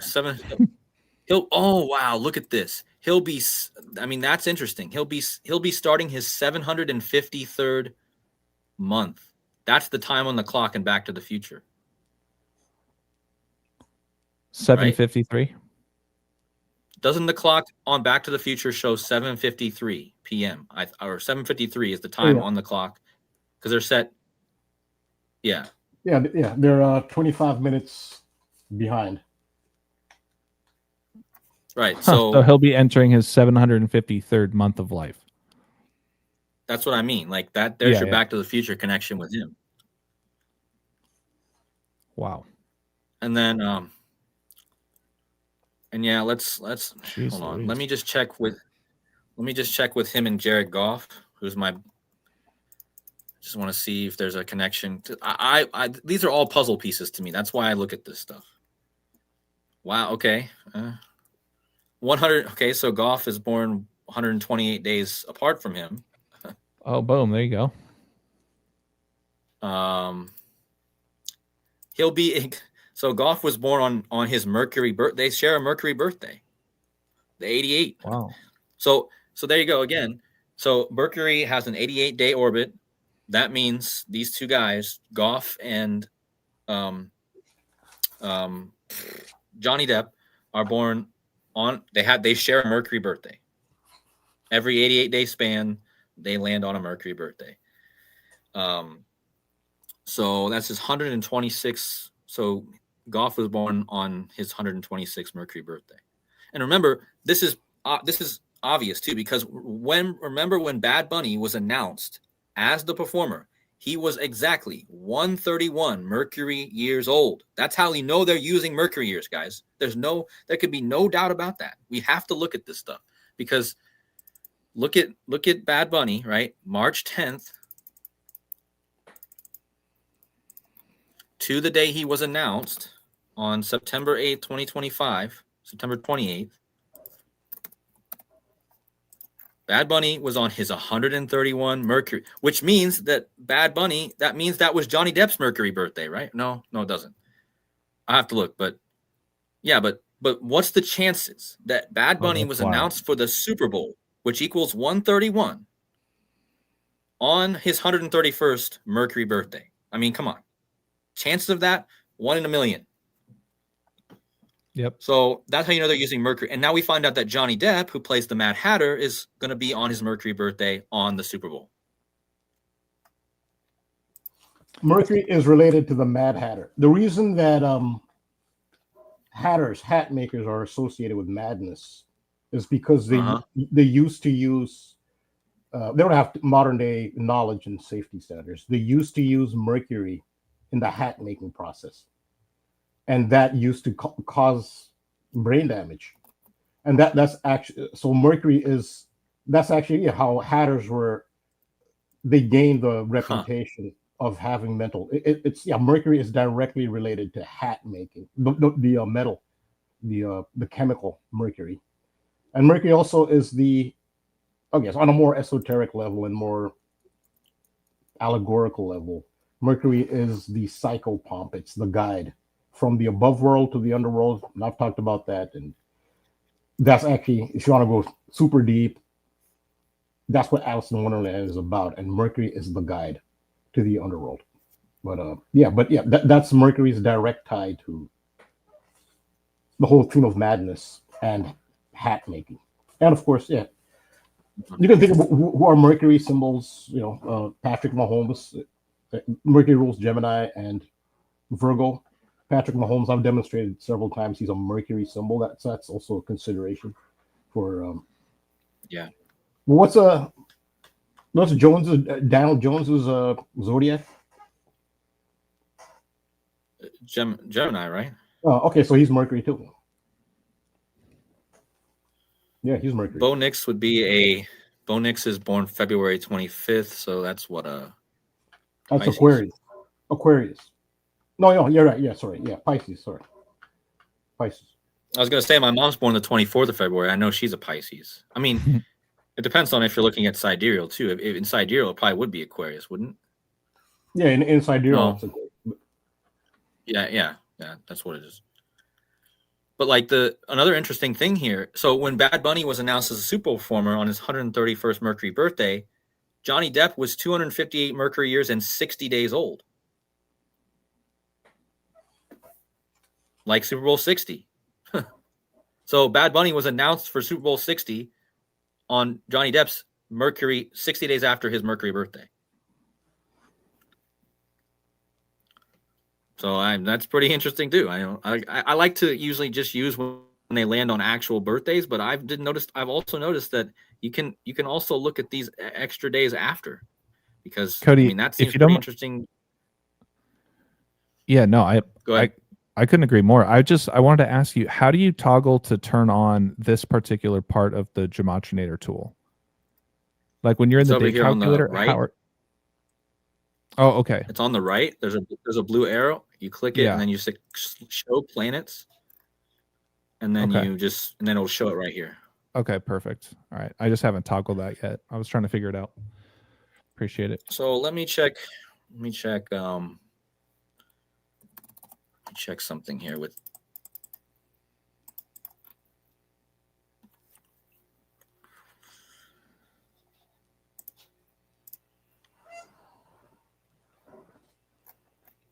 So it was almost Johnny Depp and Daniel Jones almost have a Mercury birthday, but it's 2 days off. 2 days off. What did I say? Did I say that Goff shared a Mercury birthday with him? Yeah, right. I'm having trouble keeping all this in my head right now, but I think it was Goff. Yeah. Goff that and, shared a Mercury birthday Johnny with Depp's, and that's just 2 days off. That's pretty close. But Thomas, yeah, Jared Goff's middle name is Thomas, like twin, like the twins, yeah. But yeah, that's otherwise I don't see. Well, it's 33 years. They're born 33 years apart. 33 years, 353 days.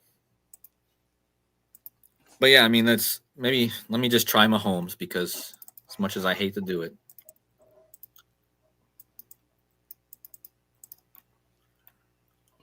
Oh, wow.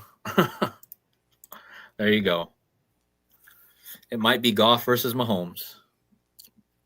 Got Johnny Depp, his 134th Mercury birthday. So Jared Goff must share a Mercury birthday with Mahomes then. But we know that Johnny Depp shares a Mercury birthday with both of them. Let me check Goff and Mahomes. Hold on. September 17th, 1995, 1994.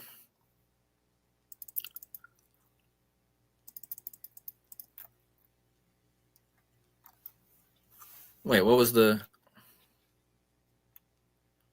Maybe I'm tripping.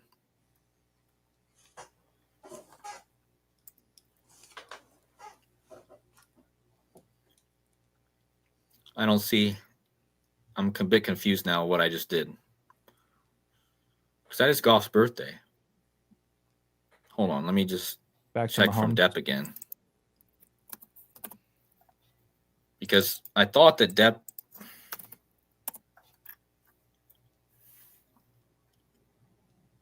What was it that I measured that had the Mercury birthday? Shoot, I'll have to go back and watch the stream. You're talking about the 126? Yeah. Yeah, I thought it was from Johnny Depp's birthday, 63, to Jared Goff's birthday. You know, you just did Mahomes. You got the 134. Is that the one you're thinking about? Johnny Depp and Patrick Mahomes. No, not that one, because there was another one before that. I know what you're talking about. It was the 126 mercurial years. It's hard for me to say. Yeah, it was that one. It was right? 126 mercurial. So yeah, I guess the best way to do it is let's find what. Maybe I made a mistake. I apologize to everyone in the chat who's I'm losing right now. Oh no! So I did make a mistake. It's Charlie Kirk who's born on the 126th Mercury birthday, a year before. But Kirk has the same birthday as Jared Goff. His same Earth birthday, but yeah, October 14th, a year before Jared Goff was born, Charlie Kirk was born. Right. Okay. So, but a year before, on Charlie Kirk's birthday, Johnny Depp was on his Mercury birthday. So it's actually Charlie Kirk and Johnny Depp and Patrick Mahomes that share mercurial birthdays. So if you were to go from Jared Goff's or Charlie Kirk's birthday to Mahomes' birthday, you should get also a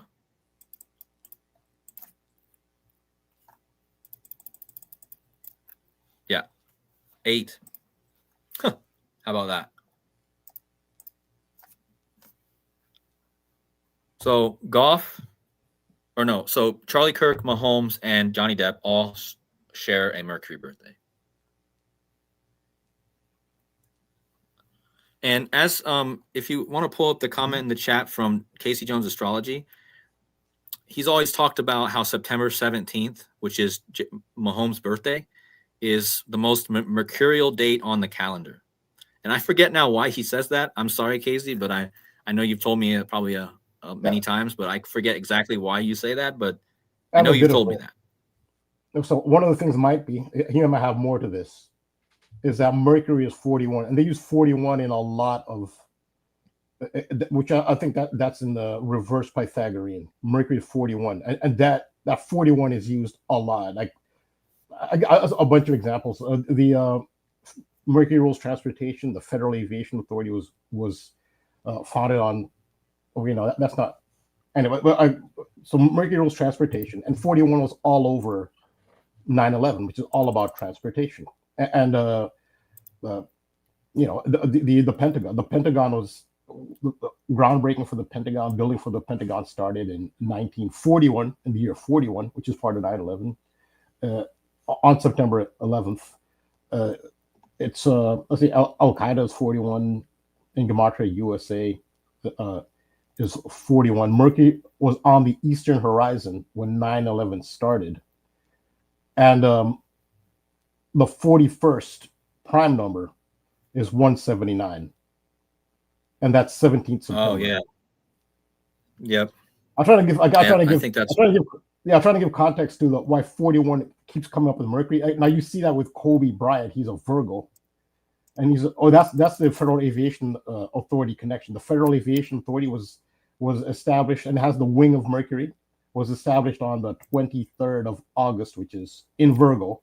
Virgo is ruled by Mercury, and that's Kobe Bryant's birthday. So Kobe Bryant he was born on the anniversary of the founding, of the founding of the Federal Aviation Authority, which has a Mercury wing. He's Mercury because he's a Virgo. He died at age 41. His full name sums to 41. And remember, this is one of the most mind-blowing things. His very last appearance on an NBA court was when he threw this amazing assist, the length of the court practically, and then one of the Lakers laid it in, and then they stopped the clock so he could get the ovation as he left the court.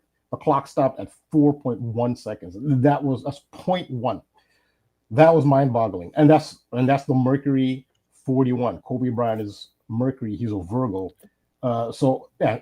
And Rambo, really quick, Mercury isn't it one of the gods of transportation? Yeah, Mercury rules the realm of travel and transportation, which is why they know this. That's why on the Federal Aviation Authority, they were founded consciously on a date in Virgo. It's either going to be Virgo or Gemini because Mercury rules Virgo and Gemini. That's why they chose a date in Virgo. And there are multiple examples how consciously Mercury as a god of travel and transportation is expressed. Grand Central Terminal. It's a transportation hub in New York City, maybe the highest profile transportation hubs in the world. On its southern facade has a statue of Mercury, and one of its titles is transportation. Goodyear Tire, which is related to travel and transportation. They use the winged heel of Mercury as their logo. There's also a milestone in Washington, D.C., where they tell you like from that point, and then it tells you different destinations in the United States. It's considered like this milestone monument. It has the helmet of Mercury. So over and over again, there are examples of how Mercury's status as the ruler of the realm of travel and transportation is consciously used, and that's why Kobe Bryant died in a form of transportation, in the helicopter. For someone who was born on the anniversary of the founding of the Federal Aviation Authority. So yeah, Mercury, and I think isn't transportation 88. So you'll see how 88 come. Yeah, transportation 88 in Gematria because that's the orbital cycle of the planet Mercury, and the magic square of Mercury is 8 by 8. And And we're talking about time travel quite a bit. Time transportation, right? So it's that whole. That's why it's 88 miles an hour, and that's why they consciously chose either a Gemini or a Virgo for Michael J. Fox's, because he's Mercury. Now, Michael J. Fox's birthday, same with Johnny Depp's. It's the same as he doesn't mind me saying, right? Bobby Simpson. That's his birthday too. We talk about Johnny Depp, 88. Yeah, John Depp. Yeah, and Trump is a Gemini. Look, John Christopher Depp, 88 and 2 ciphers, Chaldean and reverse reduction. That's the same cipher as transportation. And so we need to look at Johnny Depp and see about his movies about transportation. But when I think Johnny Depp, I think like trickster, silly. Remember, he played also Charlie in the Chocolate Factory. He played Willy Wonka. Mm-hmm. So that also connects to the Charlie Kirk stuff. But when I think of Johnny Depp, he plays all these characters that are very like, I don't know. I just get this like tricky, funny kind of jokester type vibe. Like, Captain Jack Sparrow, like kind of, right, exactly, stumbling over himself, you know. But the characters he plays are very mercurial, so they actually are using. They understand astrology and they understand the influence of Mercury on certain personality traits. And those seem to be a lot of the characters he plays. So although he's a Gemini himself, the characters he plays are very much like Geminis. But yeah, so Mercury, right, when it comes to travel and transportation, that's why. So I was going to say, Michael J. Fox is a Gemini, born June 9th, but Marty McFly has a birthday. Marty McFly's birthday is June 12th. So they actually have Marty McFly as a Gemini. And that has to do with travel. Now the reason that Mercury is considered the god of travel and transportation is because it's the closest planet to the sun. It's practically a satellite of the sun. Its orbit has the shortest orbit, so it whips around the sun. So it's in motion. It's the planet with the most motion. And that's why it's metaphorically the god of transportation, because it has the he's 64 8x8. You did a great decode. You called the score and everything on that playoff game with the Oilers because on Michael J. Fox's 64th birthday. I remember you did that. It was 6-1. You said time was 61. Remember that? Yeah. Well, in all fairness, you caught me on. I was cherry picking, and you caught me on a full length pass. For a wide open layup, and I dunked the ball, so it looked good. But it was all because you were pointing out the symbolism of the Panthers and everything through the movie Back to the Future. So I took that and I really started looking at them, and then just kind of seeing those number alignments with Michael J. Fox's birthday. So yeah, I appreciate it, but I wouldn't have been able to put those, like, I presented those facts, but I wouldn't have been able to make that decode. You actually got the score as well. It was 6-1. You said time was 6. I wouldn't have been able. So I would say I provided the ingredients and you put the meal together. There you go. That's a good way to put it. But I wouldn't have had the skill to make the meal, but I can provide the ingredients. But that there's another thing too. I just want to be mindful, speaking of time and travel, time's flying right now. We're at just over 2 hours, but there was something that Kodi and I were talking about kind of later in our last stream a couple of days ago about, have you ever heard of the Book of Sports, or the king? What was it called, Kodi? They call them like the King's Book of Sports. Have you ever heard of this? No, Rambo. I've never heard of it. No. So Kodi, do you still need the screen, or if you wouldn't mind just pulling up the Book of Sports? I wanted to. I can pick pull Rambo's. I just want to hit this real fast. Oh yeah. I just want to remind one last Mercury thing that's really important. Again, to just reiterate how important the Mercury birthdays are. Charlie Kirk was shot on Trump's Mercury birthday, 329th Mercury birthday, which was also, this doesn't happen, I don't think, often. Not only was it his 329th Mercury birthday, it was also 88 days after Trump's Earth birthday, which is also a Mercury year. So that's, if I'm thinking correctly, that's pretty rare. That means that it was a Mercury year after Trump's Earth birthday, and it was Trump's actual 329th Mercury birthday. So that was a heavy day for a a trickery event connected to Donald Trump. Let's put it that way. Yeah, no kidding. Sheesh. And so, the book of sports. Yeah, and I always got to shout out Myron. He got game. He pointed this out. He was also the one that really got us all together to find that Donnie Darko stuff with LeBron James in that Detroit Pistons game. But it all stemmed back with his stuff with King James and all that stuff. But anyways, he brought this up to me, and I had no idea about it. But it was, Kodi, keep me honest here. It's hard to see. It's King James the First, right? He wrote this, I believe, and it's just called the King's Book of Sports, or a Declaration of Sports.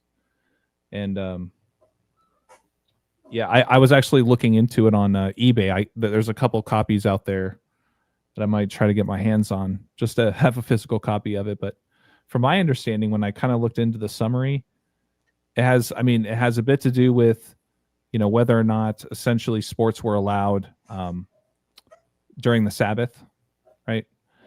And things like that. It was protested quite a bit. But Kodi, I don't know if you can see a little blurb in there that maybe gives a better summary than myself, but it was something that I thought was very interesting.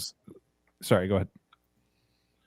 No, it's just about the declaration of James I England issued for Lancashire in 1617 and nationally on. I just found it interesting. That was one thing that stood out to me. It was by King Charles I in 1618 nationally. Oh, but then it was reissued, and I showed you guys that, or I showed you, AJ, that King Charles III actually equals 1618 in squares gematria. So he's one of the only people I've ever seen that equals 1618. But yeah, so I thought that was interesting, and then it's just like a book. The Declaration listed archery, dancing. See if there's like a summary here.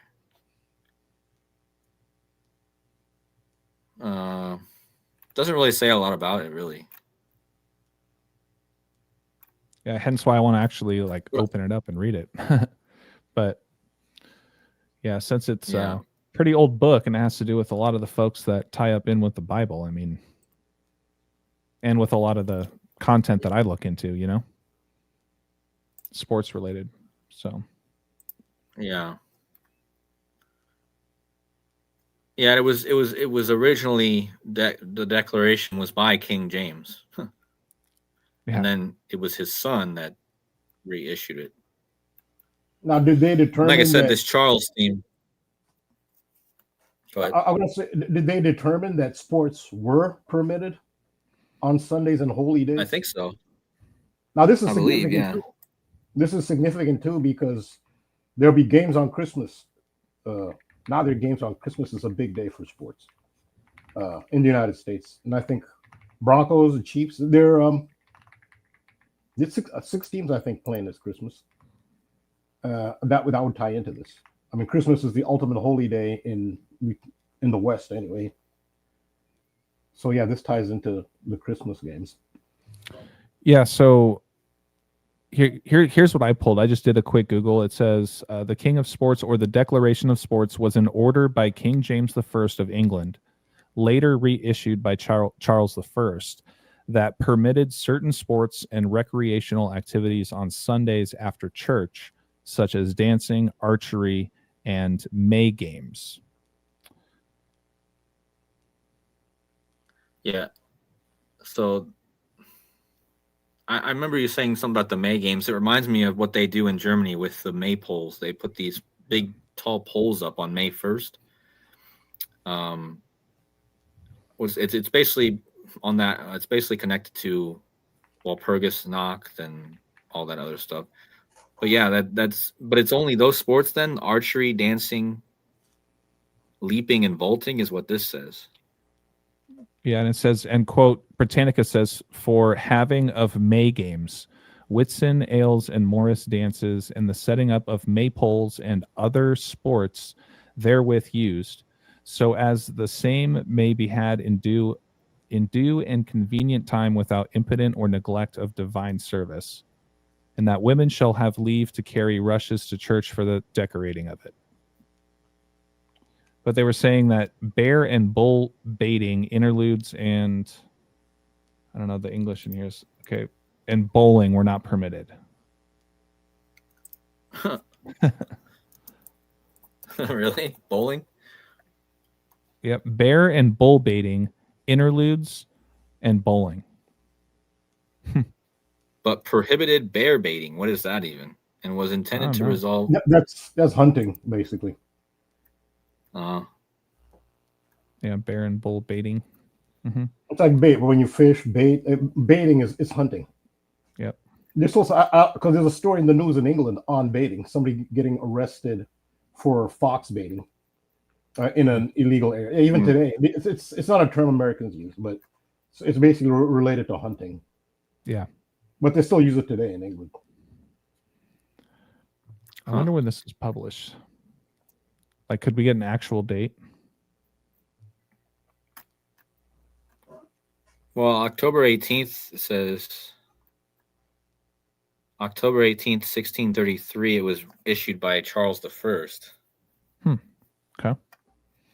There's your 1018 date. We know that's like the big like lightning, Satan 1018, Luke 1018 falling, that kind of stuff. It's interesting. But yeah, I mean, there's probably something really to this. I know you brought it up. I didn't look any more into it though. I didn't either. I just wanted to make sure Rambo knew about it. Yeah, it is interesting. So the main connection I make is the fact that the ultimate holy day is, again, in the West, is Christmas. Now, I think mostly, I don't think in Europe they have sports on December 25th. I think I don't think anybody, the big day there is Boxing Day, which is the day after Christmas. So the sports on Christmas is mostly here in the United States. I mean, outside of like a countries where Christianity is not a major religion. Yeah, I think it would tie into that, into the. I know the Chiefs are playing the Broncos. Yeah, on Christmas. Well, look at that. The Lions and the Chiefs are both playing. So yeah, and the Vikings. Yeah, so it's related. Right. It is related to that. So the teams, and also the Cowboys. And I told you, the Cowboys. Wait, was it the Cowboys that Denver beat this week? I think it was, wasn't it? Yeah, AJ? It was. So yeah, I told you guys at the beginning of the year when we were talking about the whole Back to the Future thing and the Broncos and how Back to the Future 3 is basically like a real Cowboys setting, right? So it was not surprising to me that it was actually the Broncos and Cowboys on Back to the Future Day. And then you have the Washington team versus the Cowboys. That's an interesting thing right there in itself. America's team versus America's capital. And then you have the Lion and the King, Lion of the tribe of Judah, Jesus Christ, the King, Lion. And then you have the Chiefs, the Commander-in-Chief versus the Bronco. So, wow. I mean, there's definitely a lot of symbolism you can unpack there because these are a lot of the same themes we've been talking about. But yeah, I mean, the Lion. But yeah, the Colts are not there. Maybe that means the Colts are not going. I don't know. Well, this is just. I mean, I'm really. Right? Yeah, this is Christmas Day. But I mean, of course, it's always the Chiefs, But and remember, I've already showed how the Chiefs are really connected to King Charles too. I mean, the KC, King Charles. They got really good right around the time, right before he became king, and then as he's king, right? So, yeah, that's a big King Charles thing right there with the Vikings and the KC. And remember, the KC Chiefs, they're based out of Kansas City, which is also the Royals are there.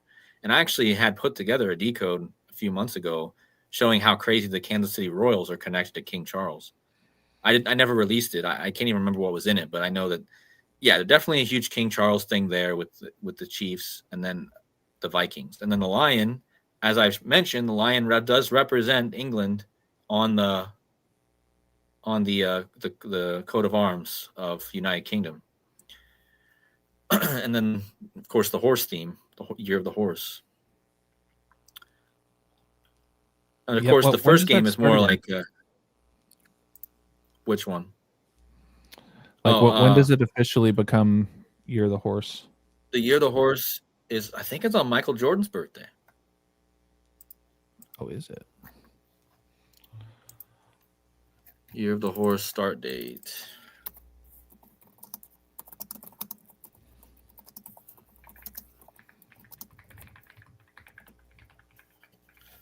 Yeah, it's Michael Jordan's birthday. Wow. How about that? So on the 1 year anniversary of the upside down plane crash, we got another fire theme, kind of the fire horse. I mean, the plane didn't go up in flames or anything like that, just to be clear.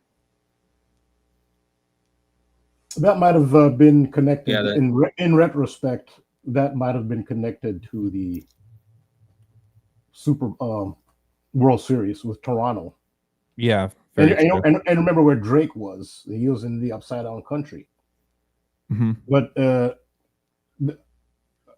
I guess maybe there is a Super Bowl connection with Drake, because it looks like Drake will be at the Super Bowl, which he was my prediction, because Sir Francis Drake and the Spanish Armada defeating the Spanish Armada in the Spain versus England thing. With now you have an alternative English language halftime show put together by Turning Point.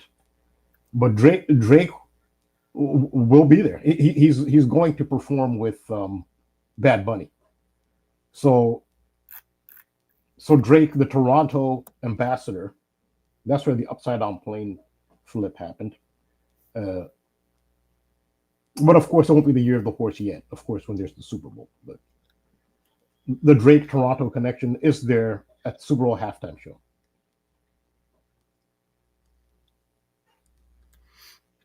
Yeah, so I think, I mean, this Christmas stuff, and I have seen a lot of stuff with Christmas this year. I mean, of course, I have a huge day in December I'm going to be bringing up, which is absolutely mind-blowing. I'm going to have a decode about that soon. There's December 7th. I'll just say it, but December 7th is a crazy day in general. And then a big thing I'm going to be looking into as we get close to December is the retirement of John Cena, his last match. I'm not going to share it yet here, but John Cena, I mean, how perfect they planned this retirement match and to go with the United States. And yeah, so the December looks like an interesting month just in general. And then, of course, I've noticed a lot of things with like going into 2026, like the threshold between 2025 and 2026 could be another event on New Year's, maybe just like last year. Last year's New Year's Eve was pretty eventful, if you guys remember. New Year's was pretty eventful last year, so but I think that, you know, whatever the horse, and don't forget, someone did mention in the chat that Kobe Bryant is a horse. I don't know if is he a fire horse? I wonder if he has even the same year of the fire horse.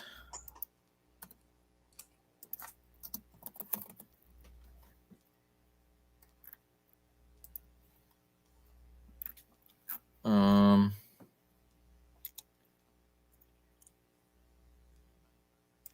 1966.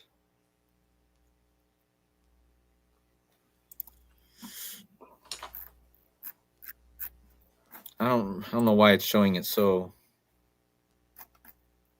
Year of the Fire Horse, 1978. Ugh. No, it was an Earth. So Kobe Bryant is a horse, but he's not a fire. He's an Earth.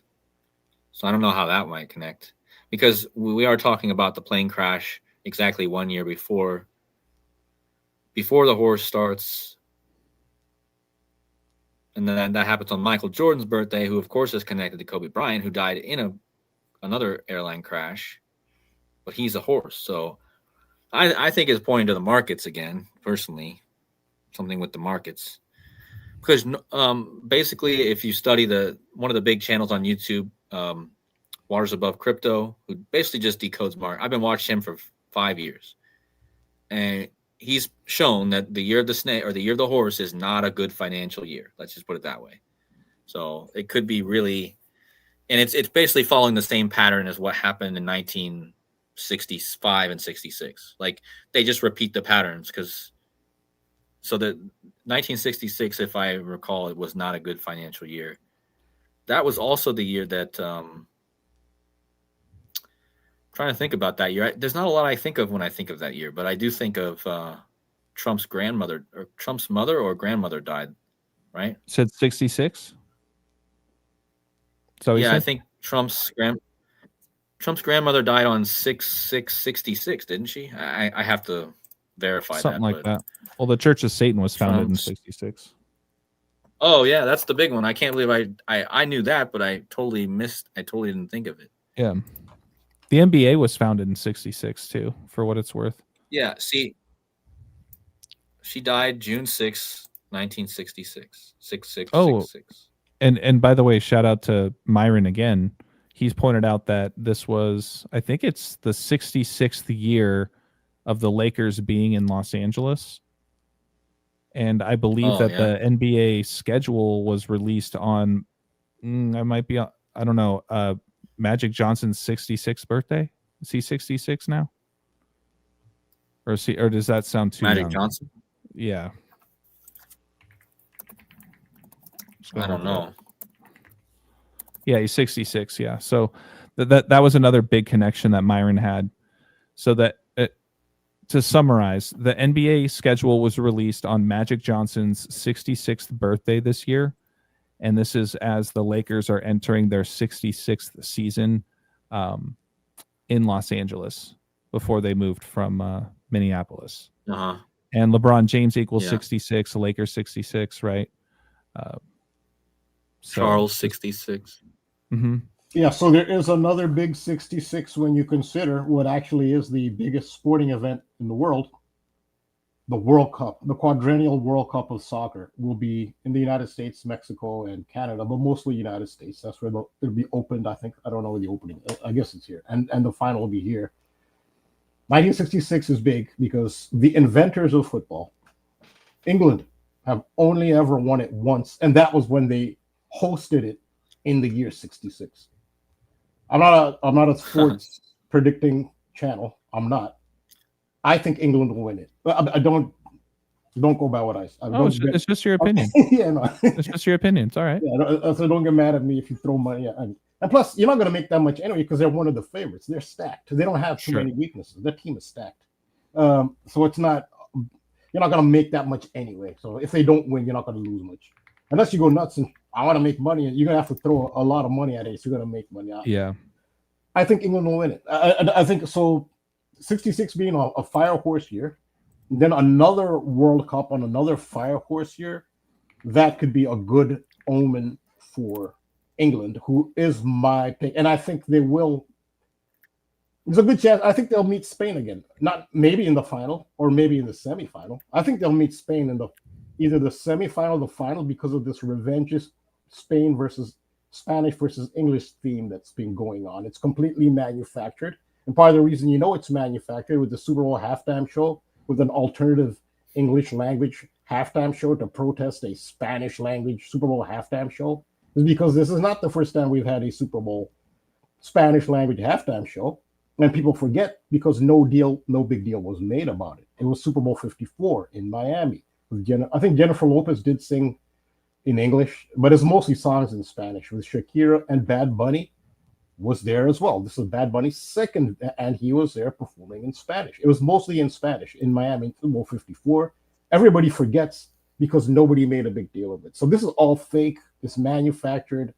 There's not some really grassroots sense of some kind of, I guess, desecration of Americana, because this high holy day of the United States is going to have a halftime show in Spanish. That's nonsense. That's completely manufactured, but it's manufactured along these lines of the Spanish versus English, the Spanish Armada being defeated by Sir Francis Drake. That's why Drake will be there. And yes, so this could. I mean, I already was kind of on England. I think the fire horse, another fire, the last 66 being a fire horse year, and this being a fire, and it will be a fire horse year when the World Cup happens. I think England will. That's my take. I think England will win it, but I think they'll either meet Spain again because Spain beat them in the European final two. It's each of them are every 4 years apart. The European Championship, Spain defeated England. So Spain and England have been going back and forth. The women's team and the men's team. Spain and England are just, I guess they've dominated women's football and men's football.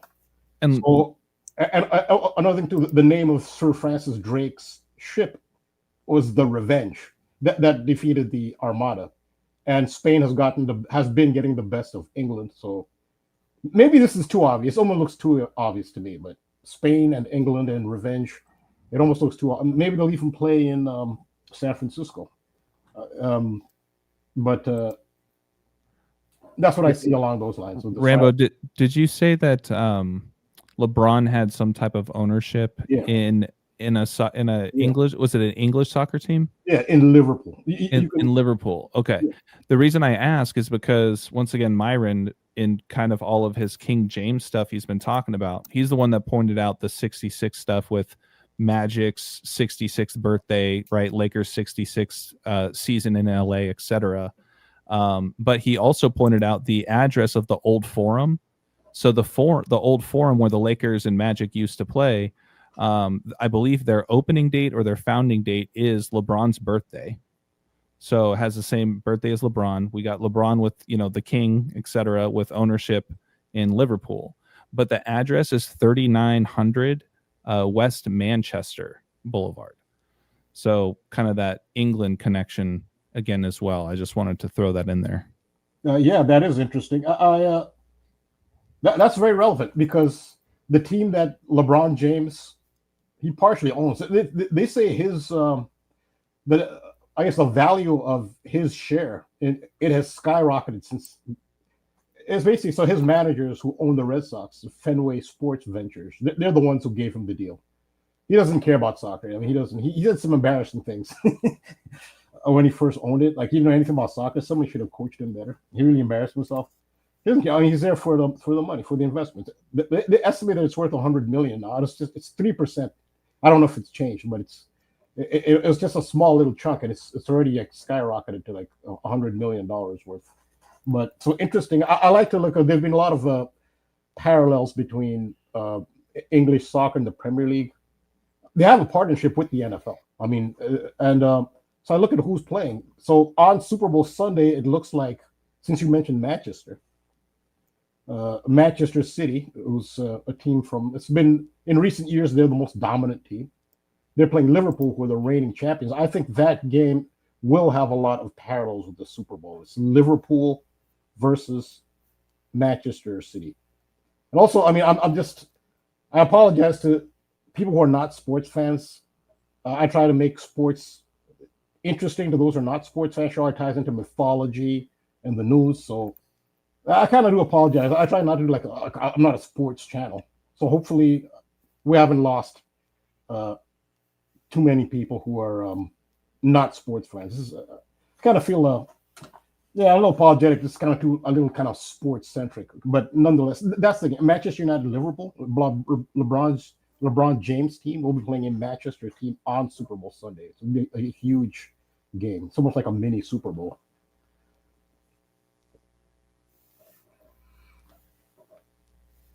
I don't think we lost too many people. We've been hovering around the same all time. So I think people have to understand that the sports connect to all the big events that any other event you would be talking about. So, I mean, that's why it's important. Yeah. When I said lost them, I think more in terms of maybe lost their interest. Sometimes you hear something and you're really gripped by it, and maybe they're still watching, but maybe lost their interest a little bit. So it's like I hope not. Anyway, hoping you can see how it ties into history and it's all the symbolism of the royal family and the crown. Hopefully, well, that thing with England winning it in that year, I mean, it just kind of ties into everything that we've been, in my opinion, it kind of ties back in with everything we've been talking about. I mean, with the with this thing going on right now, with all this King Charles stuff that's going on. So, and like, I did notice something too, just looking at now, if you go to the year 1966, look at the first thing that happened, a coup on day one. And in Africa. And then look, the second day or the third day, a coup. And then if you go to the 15th day of another coup, like, are we going to get some sort of more? Are we going to get some coup d'etat in the beginning of 2026? Because that's exactly what happened in 1966. You got 3 coup d'etats in within the first 15 days. And look, to me, that's not on really the out of 17th. What was that, Rambo? On the 17th. Oh, good. No, I was going to say, to me, that's really not far-fetched, honestly. In the United States, it's not far-fetched. The way things are going now, I don't think it's far-fetched at all. Right. No. But look at this, the 17th, right? On January 17, 1966, the Nigerian coup is overturned by another faction of the military. And if you look at the start date of the horse year that year, it's that day. Or wait, hold on. Horse year 1966. Oh, sorry, it was February 21st. So it wasn't even the year of the horse yet for all these coups. Let's see what happened on the 21st. I'll be right back. I got to let the dog out. Well, look at this. On the day of the horse year starting that year, January 21st, an Italian prime minister resigns due to power struggle in his party. So lots of like, then a few days before that, you get a new prime minister of India, and it was a she. But so lots of government upheaval, like that's 1966 right there, right at the beginning. I don't know about the rest of the year, but I mean, guys, it looks like we might be having like a coup d'etats and people resigning from power, and I mean that's the whole first month is. It's a lot of change. So this whole theme that you're describing here reminds me of that's what's expressed on the tarot card, the Tower. You know, the Tower, where the tower is falling and these monarchs are falling out of the tower with their crowns falling off their heads. That's what this reminds me of. It's a big it's a power shift. Yeah, it's a great find. Well, look at this, February 24th, a coup, another one in Ghana. And this seems to be all in Africa. Yeah, all the coups that I. But yeah, like you got another one here on the 24th of February. That was in the year of the horse. I would just like to see like how many, if this is a common theme, if we go into like all the other years, if you see all this many coup d'etats, but like you're getting already like 4 or 5 just in the first months. Look at this, Flight 911 crashes. Wow. That was the year of the horse then. Charles de Gaulle asked U.S. President Lyndon B. Johnson for negotiations with NATO. Well, that Flight 911 is a big one. I think you may look at that one a little bit more. Let's click on that.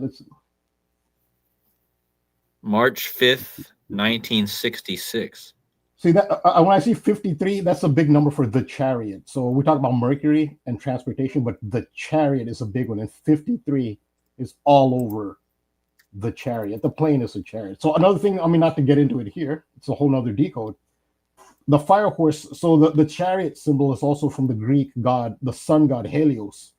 So he has 4 flaming horses pulling a flaming chariot, and I think that's also part of the imagery of chariots of fire. And as chariots of fire is described in the Bible, basically they're describing, well, they didn't have the word UFO or UAP. I mean, that was in their vocabulary.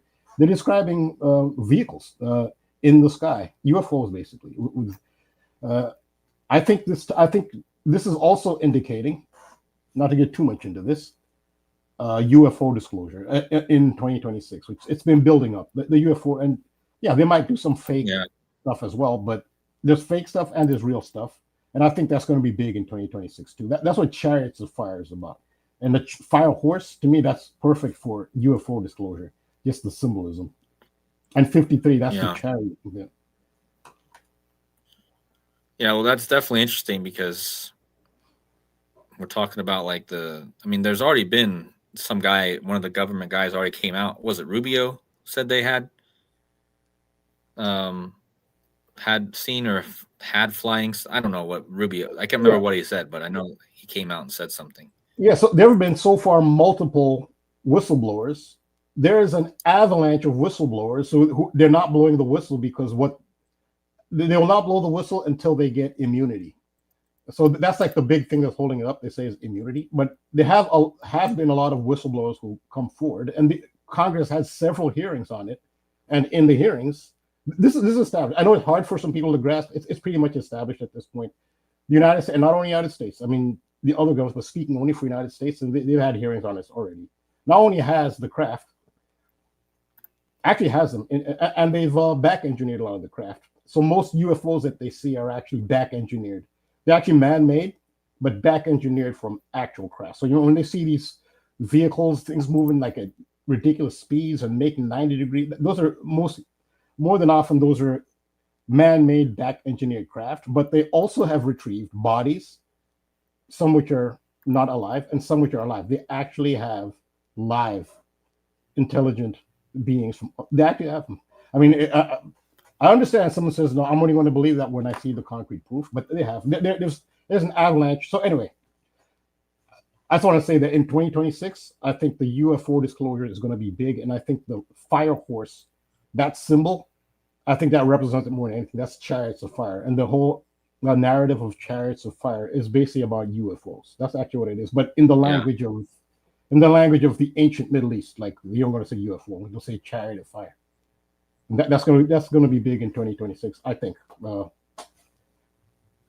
Yeah. I mean, I wouldn't be surprised at all, to be honest. I think that would be. I think that's definitely the writing is on the wall, even just in general. That could be related to your political upheaval connection that you've made here. That could be part of it too. Well, look at this. This guy we just talked about, Haile Selassie, he visited Jamaica for the first time in 1966. Oh, wow. That's amazing. The wheel goes on the Queen's birthday. On the Queen's birthday. That's amazing.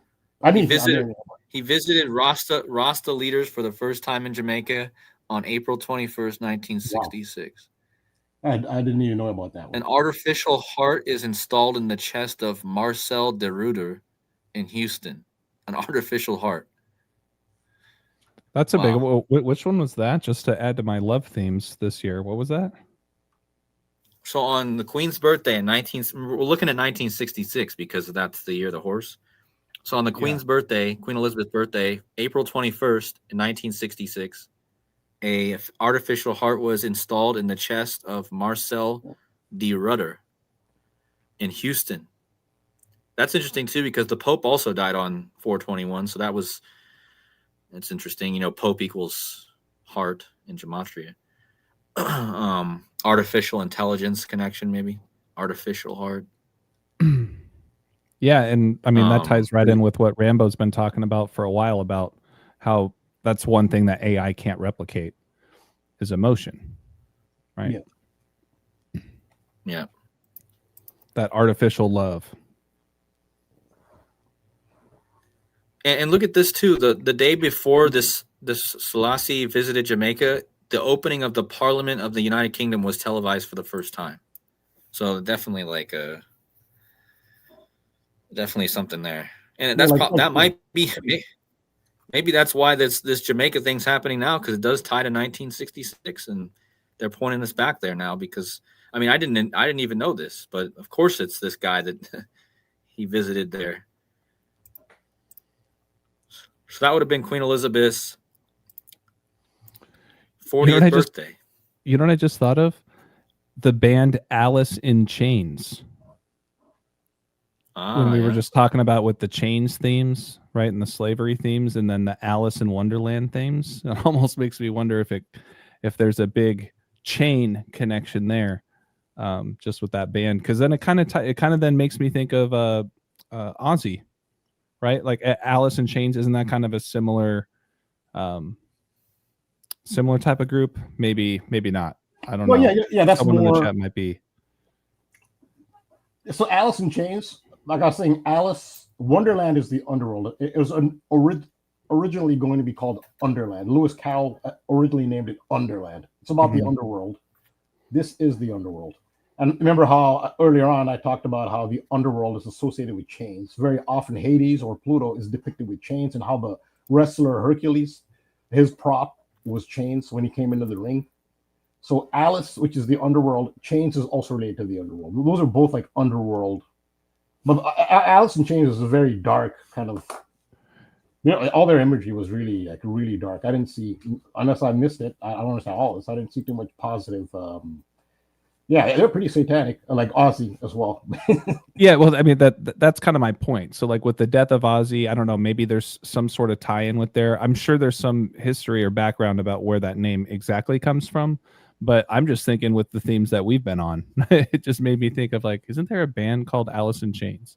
Yeah, no, their lead singer died either, I think, a drug overdose or. Yeah, that reminds me. I got to look into the death of that Limp Bizkit bass player recently. You know, you blink and all of a sudden that was like a week or two ago. It's hard to keep up with everything. There's also Alice Cooper. Just looking up. Yeah, Alice Cooper. Mm-hmm. He was pretty dark too. Well, yeah, no, exactly. I was just looking at blockchain because blockchain has that 192 like Indianapolis Colts, right? Like you. Well, blockchain equals Charlie Kirk too. So.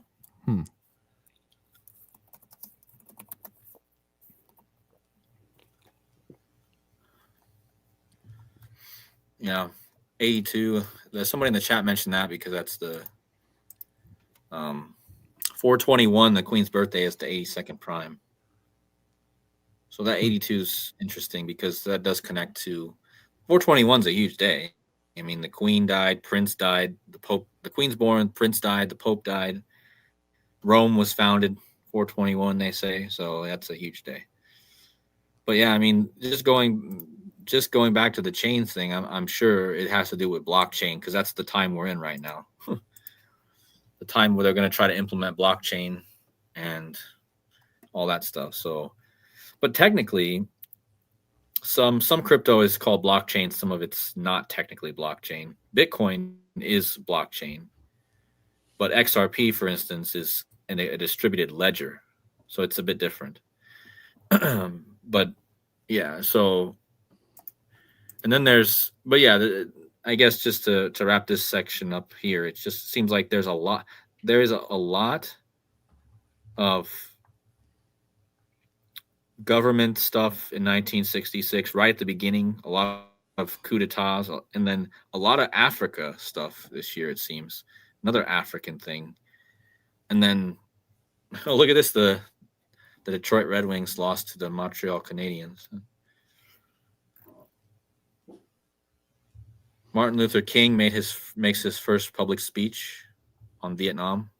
See, King and that tarot card of the Tower, that's kind of fits there. Kings losing their crown. That theme. Yeah. But yeah, I think this is something we should do more often, is just go back to the years of the same Chinese zodiac year and find these patterns. That's what Waters Above does a lot in his decodes behind the scenes. He just looks at the years that it was, the Chinese years, and goes back 60 years. Because Casey Jones mentioned in the chat that 60 years is actually how long it takes for the zodiac to come back around, which is interesting because we're coming up on Super Bowl 60. So it would be 60 years ago so it would be 60 years after 66. So you got all kinds of sixes going on. It bodes well for England. I was already on England, but after I didn't know about any of this. So shout out to you. Okay. this just confirmed. I wasn't even going to say anything. I don't want to talk about soccer. Most people aren't into soccer, but now that you mention it, and I did kind of mention, it confirms what I not confirms, but it kind of indicates what I already kind of think will happen, which is that England will win the World Cup because it was in '66, the Fire Horse. So it looks to, I guess, elements are there at least. Yeah, right there. It says I was just over it. July 11th, the FIFA World Cup begins. 66. I guess they didn't win it till. Oh, England beat Germany. West Germany, right? So yeah. Huh. Interesting. We have a golden age deception I've seen us asked a couple times about calling in. I know it's getting late, but golden age, if you're okay with it, we can close with your call. I know you said you had some interesting things to share about Charlie Kirk, and obviously, as we know, those themes are not stopping. So yeah, I'll open up the phone line for you really quick. I believe he had called in the last time we opened up the line. So it is open. Let me get the where's that banner of the phone number? Oh yeah, it's good. The tower shoot of the Texas. See, this is the tower. This relates to the tower. Oh, here we go. Yeah, I know. And then his name is Charles, and Charles equals 66. He's a tower sniper. Yeah. So this happened on. When did that happen? Killed 15 people and wounds 31. Look at that, 31 again. Wow. From the University of Texas, Austin. That was on August 1st. It's right down the road from where I'm at. Yeah, I've mentioned him in a decode. Oh yeah, no, I remember that story. Was that the one where he was in the tower? Yeah, in the tower. He's a tower snapper. Which I'll say all this that Kodi is describing is basically describing the meaning of the tower tarot card, the upheaval, the political upheaval. It's just a sudden change, like the lightning hitting the tower. This is pointing towards like change, major sudden change in general, but the monarchs losing their crowns is a big part of it. No kings. And look what happened the same day. What happened the same day? It kind of gives you that same theme. The British Colonial Office merges with the Commonwealth Relations Office on that same day. Huh. So you have the merging of these two offices in England and Britain. Yeah, it's all related to King. You can see how it ties into King Charles and the crown. Yeah, it's about kingship, rulership. And doesn't necessarily mean an actual king. Whatever's ruling here, money, time rules. There is a change in power. It's a power shift. Yeah, that's what it's all like. Yeah, this is some year, 1966. Holy cow! This is a great find. I had no idea. I just can't believe how often Charles comes up now when you really see it. Like so many Charleses, man.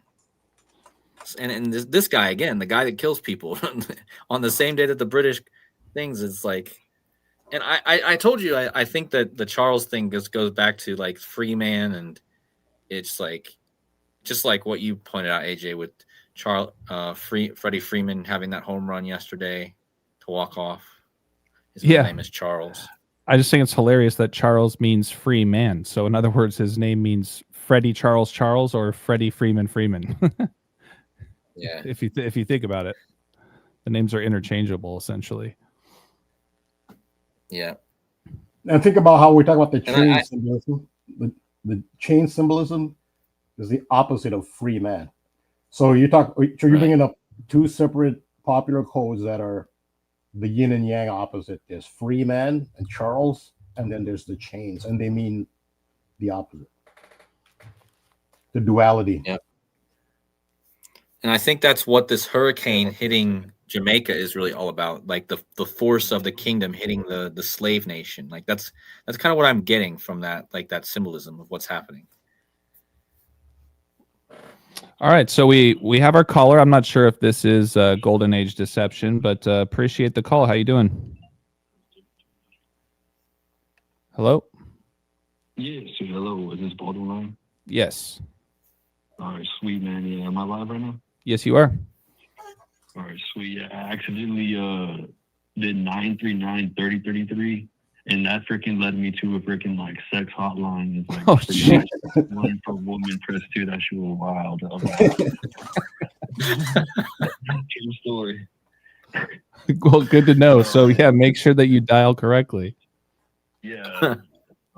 I turned that 6 upside down to a 9, and it took me to that portal right there. That was hilarious. Wow, there you go. Yeah, man. I just wanted to call in because I wanted to chime in on top of the Charles team. I know you, Kodi and Rambo have been talking a lot about it. Yeah, Kodi was just saying it's like you can't, like at this point you can't not see it. Literally, man, and like I think I'm kind of on to something right now. Especially, I'm from San Antonio. You're from Austin area.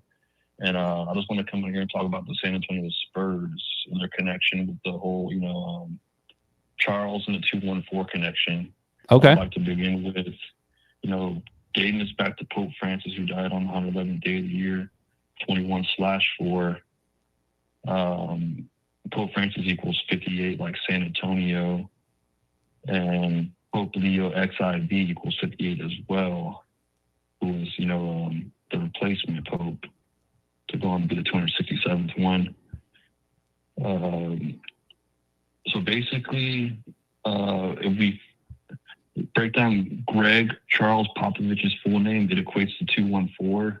The last championship that he won with the San Antonio Spurs was in 2014, and he also, the last time he won Coach of the Year was in 2014, like 214. San Antonio, Texas equals 214. I was just doing some math and thinking from the death of Pope Francis to November 21st would be 214 days. It's a very interesting day. It's the 325th day of the year. That's obviously the 25th triangular. Death equals 25. So I could see, them announcing this death of Greg Popovich here very soon. They had recently put the banner down for the most wins for the franchise, 1,309. 139 is the 34th prime, like murder. And, the Spurs right now are performing very well right now. They're going on to, eventually become 5-0, I think. If they win this next game, that'll be the best time in franchise history. The last time they have won a championship was in 2014 in the year of the horse. So the next year will be a horse year.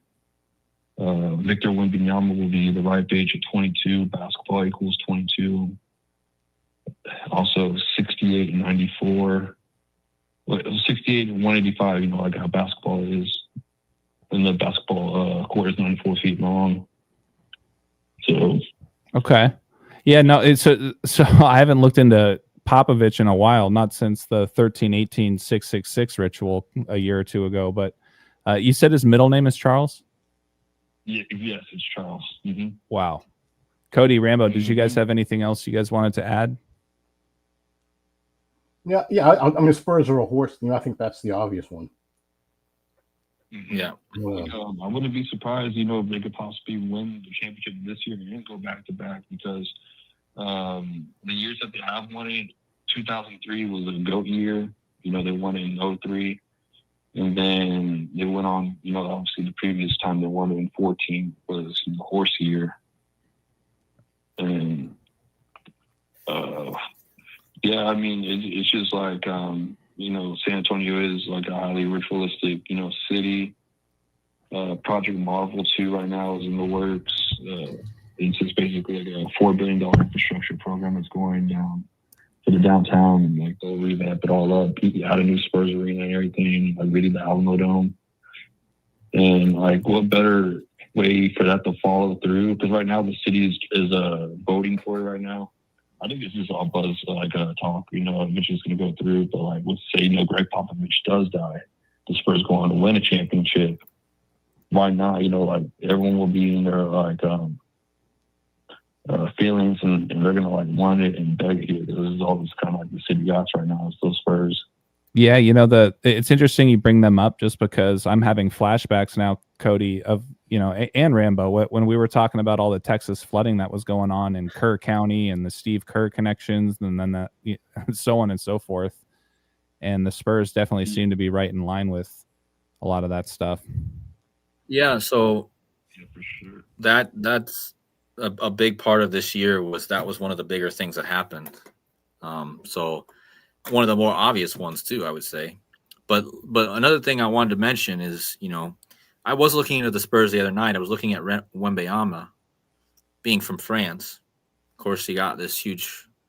Charles is very connected to France. A lot of kings came from France were Charles. There's a huge connection there, but I did notice that Wembanyama is well, first of all, it's probably an African name, right? Yeah, it's African name. Yeah. But he is a huge symbol for the One World Trade Center. You know how tall he is, like his height. I believe he was born. I can't remember now what I had found, but what I found was pretty interesting. January 1st. January 1st, 4th. Yes. What his birthday? Yeah. January 4th, exactly. right? What was the year? Do you know? Yeah, what year was it? 2004. 2004. Yeah, he's a freak of nature, man. I mean, just the first couple games. Yeah. So I wouldn't be surprised if they turn him into the dominant person that leads them to a championship. Could definitely happen. 100%. I'm trying to see what it was that I found because I thought it was super interesting. Yeah, I'd be curious to see what his connections are to David Robinson and Tim Duncan. So he was born 840. Sorry. Go ahead, Rambo. Oh no, just I think was it Kodi who said that he thinks this is part of like the 9/11 type ritual. You mentioned Tim Duncan and David Robinson. They were a metaphor for the Twin Towers. They're referred to as Twin Towers. There are several Twin Towers that they used to have in the NBA, like 2 7-footers. So Wembanyama would be the Freedom Tower, the new One World Trade Center. Yeah, exactly. He's the One World Trade Center. That's what I was getting at because I was remembering those two, and what they did is those two guys were like the two towers, but now he's the one. And look at how many days before the 9/11, after 9/11, he was born. Yeah, 846. Oh my God, wow. man. He was born 846 days after 9/11, dude. Holy smokes. And there's something if you go forward or back from his birthday too. Or wait, what is it? Sorry, no, one more if you time, go. No, there's another 846 from him too. I just can't remember what it is now. I think if you go 846 forward from his birthday, it lands on something. Hold on. So he's like in the middle of something. I just need to remember what it is.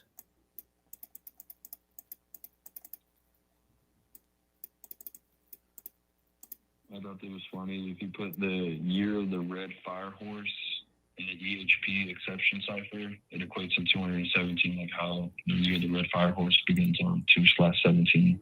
Nice. Hold on. I think I might have found it. Wow. If this is what I think it is, it's bigger than I remember I thought I found. Oh, also, Pope Leo was also given the pale white horse named Proton. If you put in the calculator, pale white horse, it equates to 214. Nice. So that could be like a omen of Pope Francis. Yeah, for sure. Kodi, what was this? This is the construction. So the topping or the construction starting on the One World Trade Center, it was 1 day off. If it was 1 day later or 2 days, it could be either 1 or 2 days. He would have been born 846 days before the construction started on the new. But that's still pretty close. Think about that. 846 days after the World Trade Center, and then 1 day off. Well, think about it. He's one day off. Like it's the One World Trade Center. He was one day off, and you got the rule of Colel where if you're one, the one can move. So just think about how perfect that is. 846 days after 9/11, and then 846 days almost before they started building the new one. Jeez, And in fact, dude. if you do actually 846 days, it actually lands without doing any adding or anything. It actually lands on the 119th day of the year, which is 2 days after they started building it. So, like, I'm sorry to get off topic with the 214. I did want to touch base on his observations with that too, but I just had to talk about this because I just happened to stumble on this the other night because I was looking to like see what Wembanyama was gonna like do. Like I was gonna look into his stats, but and then I found this. I was like, whoa. Like Makes me this is wonder, crazy, I'm assuming maybe not that there's a big flag at the top of the One World Trade Center, which makes me think about like the two big names in basketball besides, I mean, Kevin Durant in Houston. I'm talking about like the new and up and coming players, Cooper Flagg and Wemby, you know, who kind of represents that One World Trade Center in the Lone Star State. I don't know. Just some off the cuff. Funny when you say Wemby, it sounds like Wembley, which is the stadium in London. That's where England won the World Cup, at Wembley. It's when you say Wemby, just maybe Wemby, Yeah. Wembley. That ties into. Yeah, and just look so what you know, gives it Rambo, away too. He wears number 1. He wears number 1. I didn't even know that. Yeah. Yeah, well, there it is. Yeah, but before I forget, one of his nicknames, I'm sure he has a ton at this point, but I think one of the original ones is Gumby. So right now, as of I know, it's the Alien. Oh, the Alien. They call him the Alien. Okay. Oh, Okay, so that ties into my UFO Area disclosure. 51. Yeah, so that ties right into what Rambo was saying with his 2026 predictions and the UFO stuff. Wemby. Oh yeah. Yeah, Wemby or the Alien are his two main nicknames. Right. Yeah, and then I think Gumby would be he equals World Trade Center. Yeah. He equals World Trade Center. No, he equals World Trade Center in multiple ciphers. Oh wow, there you go. Moly. There you go. 3 out of the 4 Holy ciphers, bam, moly. right there. How much more obvious does it get, folks? Live on stream, we should have thousands of people seeing how this stuff is clearly. I mean, how much more obvious does it get than this? Once you add the gematria layer, it proves it, right? But like, the guy wears number 1. He's playing for the team that used to have the Twin Towers. Now he's the one. He's born 846 days after 9/11 when the tower was struck at 846. His name equals World Trade Center in 3 out of 4 base ciphers, not just 1. Yeah, this is nuts, dude. Yeah, Victor Wembanyama also equals 68, like how everything goes back to 1968 as well. Right. Oh, yeah. Yep, good point. Big year. He came in the league, while the United States was 247 years old in 2023 is when he came in the league. And the born January 4th matters because there's leaving 361 days left in the year, and that's the 19th square. And he was 19 years old when he came in the league. So, yeah, they have these numbers like. I mean, dude, but being up in Austin, man, I've been saying, man, I got to go see him in person. I mean, we know this shit is rigged, but like, I got to go see like. I haven't been to a Spurs game like almost like past 5 years, and the one I did go to last year was the one when they played against the Wizards, and he dropped 50 points, and like it was like the second quarter, and like this dude had like 20 points. Like, damn, he's going for 50, and then he drops 50 on the capital of the United States of 50 states, you know. Yeah. I mean, just the highlights this year are already crazy. He's the first ever already to crack like 100 points and like 50 plus rebounds. I don't remember what it was. It was something nuts. But yeah, he's like averaging 33.3 points per game too. Of course. but yeah, Kodi, that's a crazy find, man. Victor Wembanyama and World Trade Center. What would that be, Rambo? It's not a Grand Slam match; it's a super match. Yeah. So this is my terminology. I say super match is 3 out of 4. Grand Slam is 4 out of 4. But yeah, no, it also gets some of them get bigger than that. If you use Elizabethan, you can get a Grand Slam plus Elizabethan. You can get an Elizabethan Grand Slam. That's your ultimate. I mean, I've seen it happen. I mean, I think what is it? I think it's it had to do with John Gruden because John Gruden played. He coached the Pirate teams. John Gruden. He's just Raiders, Buccaneers, and what is it? Oh, I can't remember. It's Gruden and Pirate. I think it is. There's a crazy across the standard gematria and Elizabethan. That's the biggest match I've ever found. Oh, also one thing I wanted to mention too was that film that came out last month, Him. Yeah. That movie actually takes place in San Antonio, the San Antonio Sabres, and I think that they're. Oh, it does. Huh. Yeah. I'm glad you brought that up because that's been on my list. What I'm assuming you watched it. Yeah, I saw it. Did you like it? Was it good? Was it? There's a lot of truth to it. I feel like it should have been much longer. Like, I feel like, me being away is going in like, oh damn, bro, this is like so much truth to hear. Like, you're literally like injecting blood from like the franchise players that's about to retire into like an up and coming new person. So it's like, imagine, Victor Wembanyama needing LeBron James blood injected in him type shit, Yeah. No, I was just curious getting people's feedback because I haven't seen it yet. But there's a scene where he's in the sauna and the temperature goes all the way up to like it starts at 199, like how the film came out on 19/9, and then it goes all the way up to 201 degrees, and then it cuts to like a demon coming up. Oh wow. Okay, so it flashes the 201 in there. Okay, I'm gonna have to keep an eye out for that for sure. Oh yeah, like whenever you see the sauna scene, that's you'll definitely see that 201. Yeah, keep an eye out. Okay. Yeah, man. Kodi, was there anything else you wanted to add before we close on this? But thanks again so much for calling, man, because I'm definitely pulling for the Spurs a little bit this year. Exactly, yeah, man. I forgot, they're literally a dark horse. Well, the year of the horse. What's that? What about it? Year. Yeah, the year of the horse equates to 210, like how San Antonio is the 210 area code. Okay. As well. So that number plays pretty huge. Definitely. The whole area code aspects. Kodi, what were you gonna say?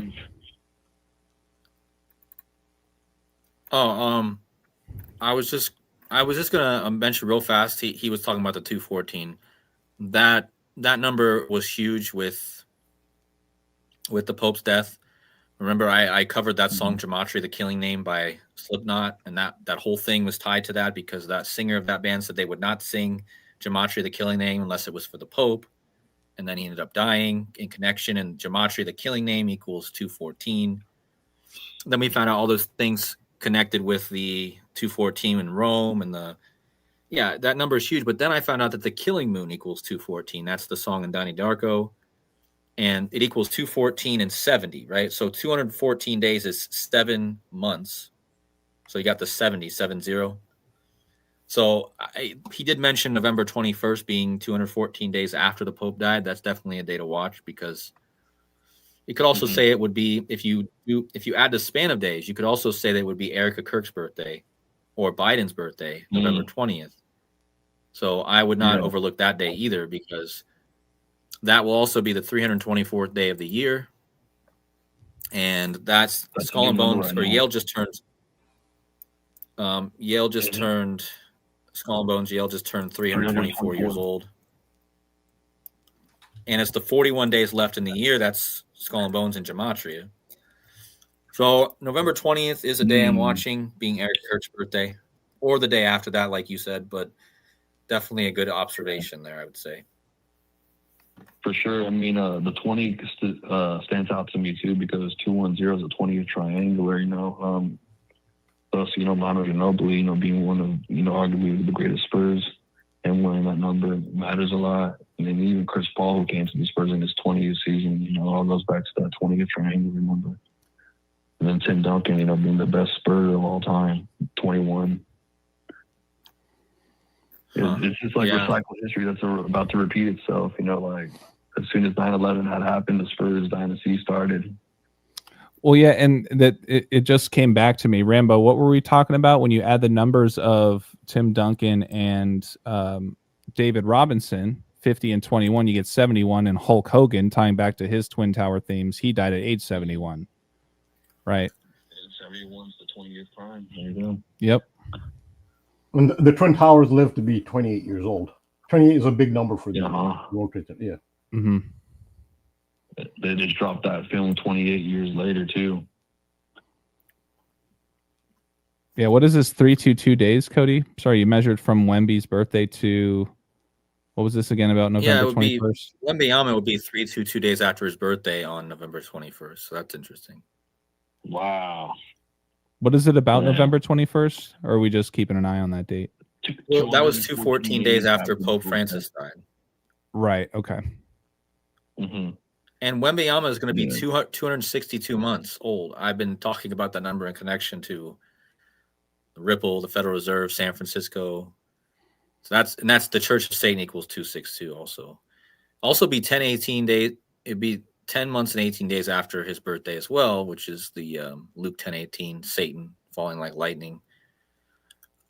So yeah, there's multiple things I could say. If there's going to be a San Antonio death connection, that's 2 days after his birthday. So I mean, that would be a huge one. That would be a really big death if that were to happen.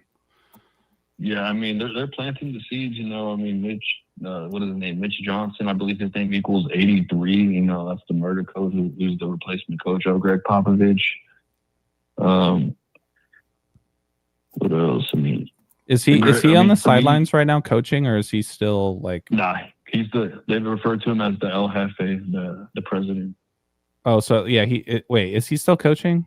That's a stupid question. No, he's done. Okay, he's done. 29 seasons. Yeah. Got it. Okay. And then what else was I going to say, man? Oh yeah, since you brought up Ripple XRP, Kodi, there's one thing you should look into. 60 days before his 54th birthday, Brad Garlinghouse, he appeared on 60 Minutes talking about Ripple XRP. Oh wow! So that. All right, that's good because I remember when he did that, and I was like, but now I understand why this all connects to Super Bowl 60. Exactly. Because Mm-hmm. I saw all kinds of connections. That bridge. Yeah. Did you also see the 128 Pro Football Hall of Fame class of 2026? Bridge collapse equals 128. What was it again? 128 Pro Football Hall of Fame. Modern era players nominated. That's 128 people. Players nominated. Bridge collapse equals 128. Yeah, I didn't see that, but I'll look at. That was just recently. I had just came across this post on Instagram and it stood out to me. But it was at the beginning of the season. Okay, cool. Yeah. All right, guys. Yeah, thanks for having me on. Yeah, man. We really appreciate the call. Absolutely. Yeah. Yeah, that was fantastic. Here's one last thing. So from Pope Leo's birthday to November 21st is 2 months, 1 week, and 0 days. Again, like the San Antonio area code. And from if Greg Popovich were to go on November 21st, it would be exactly 2 months, 1 week, and 0 days as well from his upcoming birthday. Okay. Mm-hmm. Just kind of like how 2 towers became 1 became 0, huh?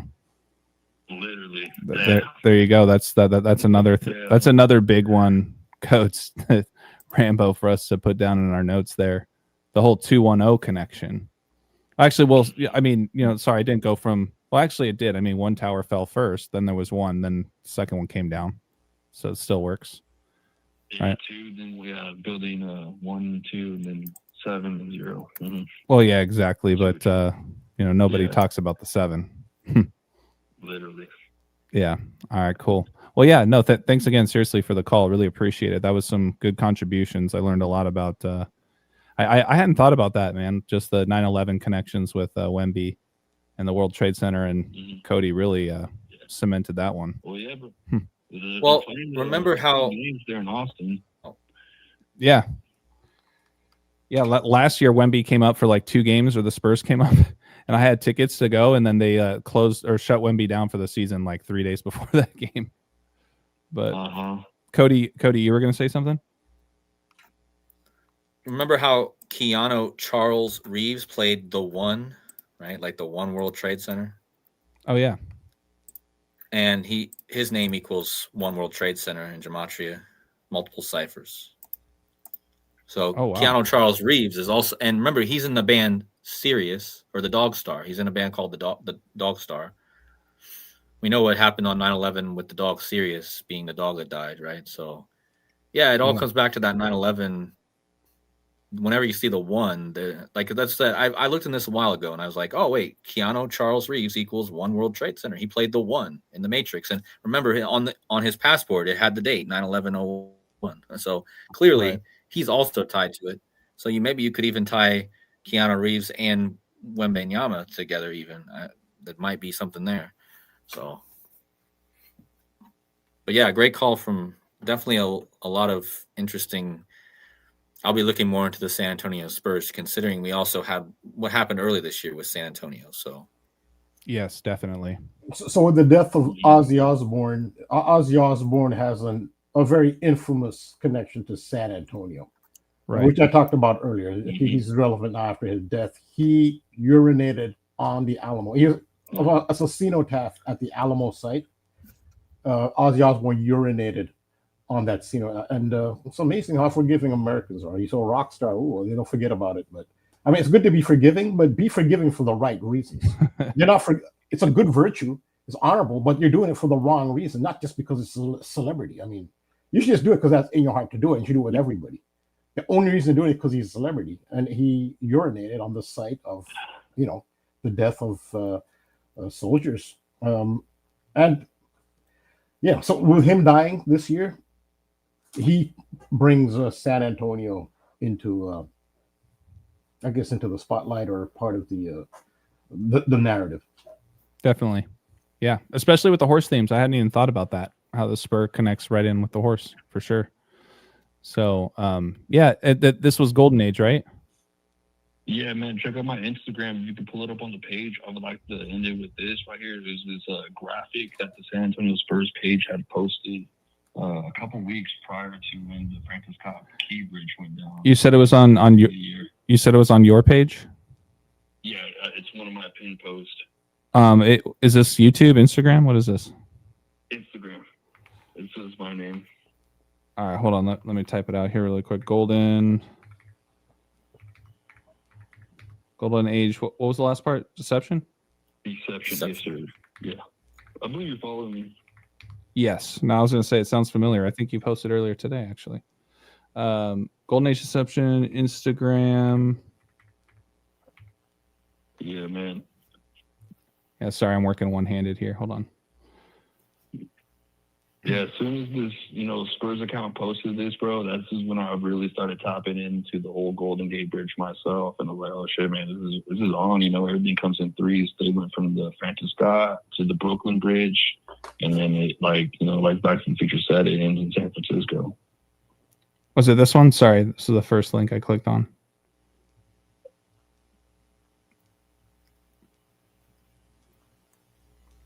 I mean, no, it is not that one. It's literally the one with the big giant boot stepping over the Golden Gate Bridge.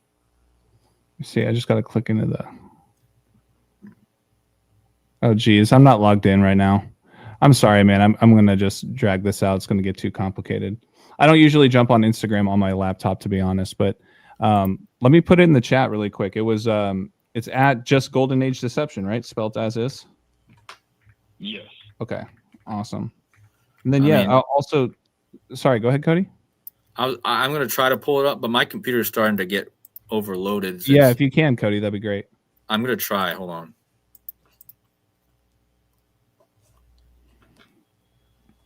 I'm also putting it in the chat as well. Make sure you guys give Golden Age a follow. Yeah, I think my computer is getting to the point where it doesn't even load anything. I think it's getting bogged down. So, jeez. Yeah, we're not trying to make excuses. Sorry about that, man. But yeah, I'll make sure to put in the description of the video as well. That way, it's it's down at the bottom. With the rest of it, with everything else for the live. Yeah, man, for sure. Like that that graphic that they had posted, was honestly we'll seal the deal. Yeah, no, definitely. I'm gonna check that out and make sure to call in again as well. Perhaps you can jump on one of my live streams or something, and we can have a powwow. Yeah, man, for sure, dude. I would love to. I'm doing a lot of this research, bro, just to stay in touch and in live. Some knowledge has really opened up my eyes to say, oh, I caught this now. Yeah. Do that. I don't know, but yeah, great work, guys. Keep it up. We appreciate you, man. Thank you again so much for the call. Have a good night. For sure. You too, guys. All right, take care. Bye. Yeah, it was a great call. Yeah, definitely. Yeah, and he's close by too. Maybe we'll link up and catch a Spurs game and watch the Alien live. But yeah, no, that was great contributions, definitely, and yeah, shout out Kodi for sure catching that Wembenyama World Trade Center connection. My goodness, I'm sure there's more to it. Actually, I know there's more to it. There is, especially with everything else touched on. Yep. So, all right. Well, I mean, we're right at that 3:30 mark, so I guess we'll start wrapping it up there. But yeah, Golden Age, thanks again for the call, man. That was a great conversation, great contributions, and I think more than just the three of us over here are going to be keeping an eye on the Spurs and Wemby this year. I kind of like him for MVP at least. You would think, as long as he stays healthy, we'll see. But yeah, Rambo, if you wouldn't mind just kind of keeping us up to date with what you got working on, and just remind the viewers, where they can find you and support you. Yeah, if you let me share my screen, I'll just show you just the thumbnails for my last two decodes that are up there. Yeah, it's up. You're so good. This is a really short written decode. I mean, talk about the Ford theme and how Ford ties into the Nazi code, because Henry Ford was an ally of the Nazi party, and Hitler had his portrait on near his desk. So the Ford ties into the Nazi theme. It ties into all the Nazi code that's going around, and the assassination theme, Ford's Theater, and Donald Trump and Charlie Kirk. So I talked about that, and I have some additions to that. This is USS Gerald Ford. That's just a short written one. And before that, and you saw this one, AJ, you've seen this decode, the Dead Man on Campus movie. So those are my last two written decodes. And then I'll be doing stuff like this. I'm not going to go through it now. Brazil, I think, will be upset. Will be knocked out of the World Cup by an underdog because of green and yellow. And this has to do with my Alice in Wonderland, the Mia. I'm going to do more in depth on this. I shout out a patron, Aris. He helped me on this. He brought up this Mia. She was at a Super Bowl, MIA. I've talked about Mia. So a lot more Alice in Wonderland connections and the deeper meaning to it. And so she had a really big hit, Paper Airplanes. She was at the Super Bowl in 2012. So and you'll see the sandwich, the green and yellow. That's happened. This is back in 2012. So yeah, this is what I have up now, and I'll have a lot more on these on so many different themes coming up, especially the Nazi theme. Especially NFL is doing it. It's a thing. There's so many. It's more Charlie Kirk. He ties into so much more. Yeah. So this is the latest thing I have on, and yeah, that's it. That's what I pretty much in a nutshell. That's awesome. Well, sorry, I actually have. There's more that I can do that I'm capable of doing, to be honest. Sure. Yeah. There's always more, right? That's I have a ton of notes and a ton of connections, and I can't make decodes fast enough. I can't, especially when I'm doing videos. Yep. That's what I have. Yeah. Yeah, absolutely. I feel that way kind of right now with the whole Charlie Kirk stuff. I mean, I feel like I kind of had a good enough already with, Snake Eyes, and then a lot of the work that, Joseph and Kodi have been doing a lot with, Erica Kirk, and She's My Kind of Crazy, and then, a lot of the 666 stuff. But then you got all these things taking place right now in the World Series, and it's just like, oh my God, it's, I can't wrap it up here. I got to add that in there, right? And then, you added more to, you know, the dead man on campus that I wanted to include. So I appreciate you allowing for me to, you know, add it to, you know, to my writing once or whenever it is done. But I'd like to also shout out Hickok. He's very well known in the Martin community. He's been there a long time. He's the one who told me about the movie Dead Man on Campus, how it ties into Snake Eyes. So Hickok, shout out to Hickok. Yeah. Yeah. Absolutely. Yeah. That there's 2 other movies too I touched on, which was the South Park Bigger, Better, Uncut movie, which was interesting because South Park released that episode of essentially impersonating Charlie Kirk right before he died. And then looks like we lost Kodi. But yeah, and then the other one was The Truman Show, right? Which is just kind of another perfect movie to have in there in the list of like those 3 movies, that and then Dead Man on Campus. But the connections, you know, you were pointing out with, you know, the knife to the throat and all that kind of stuff was awesome. And also, you had asked me to talk about the 6'7" thing. I'm still looking into that. Because that was pretty major. I mean, until you pointed it out, I had no idea how big this 6'7". So I'm gonna.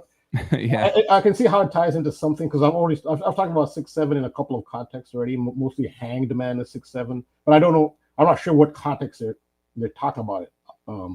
In which you're talking about it. So I have more. I'm looking into the 6'7" stuff. I'll look into that. Yeah. There's there's a lot to it. I mean, the post I did on Instagram, I feel like kind of summarized at least my takeaway is that we know that satanic equals 67. Yeah. South Park episode, even, or at least that scene, right? Shout out to Six Links, by the way. He was the one that posted that originally. But really just the end of that scene, the whole time, right? The kids are like 6'7", blah blah blah, and then the gym teacher or something says there's a bunch of satanic shit going on. You know, numerology shit going on, right? And then so it's like right in your face. And then the whole thing about it, and I don't know, I mean, you know, all they do is this. It's like it's not just saying 6'7", but there's something about this hand signal too, where it kind of tells me the teeter-totter, the balance, the as above, so below, the Baphomet, right? Like yes. all of those kinds of things. It's also the hand signals, and I mean, I don't know if I should do it. People are going to screenshot it, but the way that but it's not just doing this, but then also making the numbers with your hands, right? So essentially this is the 7. You just flip it, right? And then the other one is kind of the obvious 6, right? The okay sign, exactly. And you flip it, right? So like that's another part to it. But I think you and I would both agree, especially with how big it is.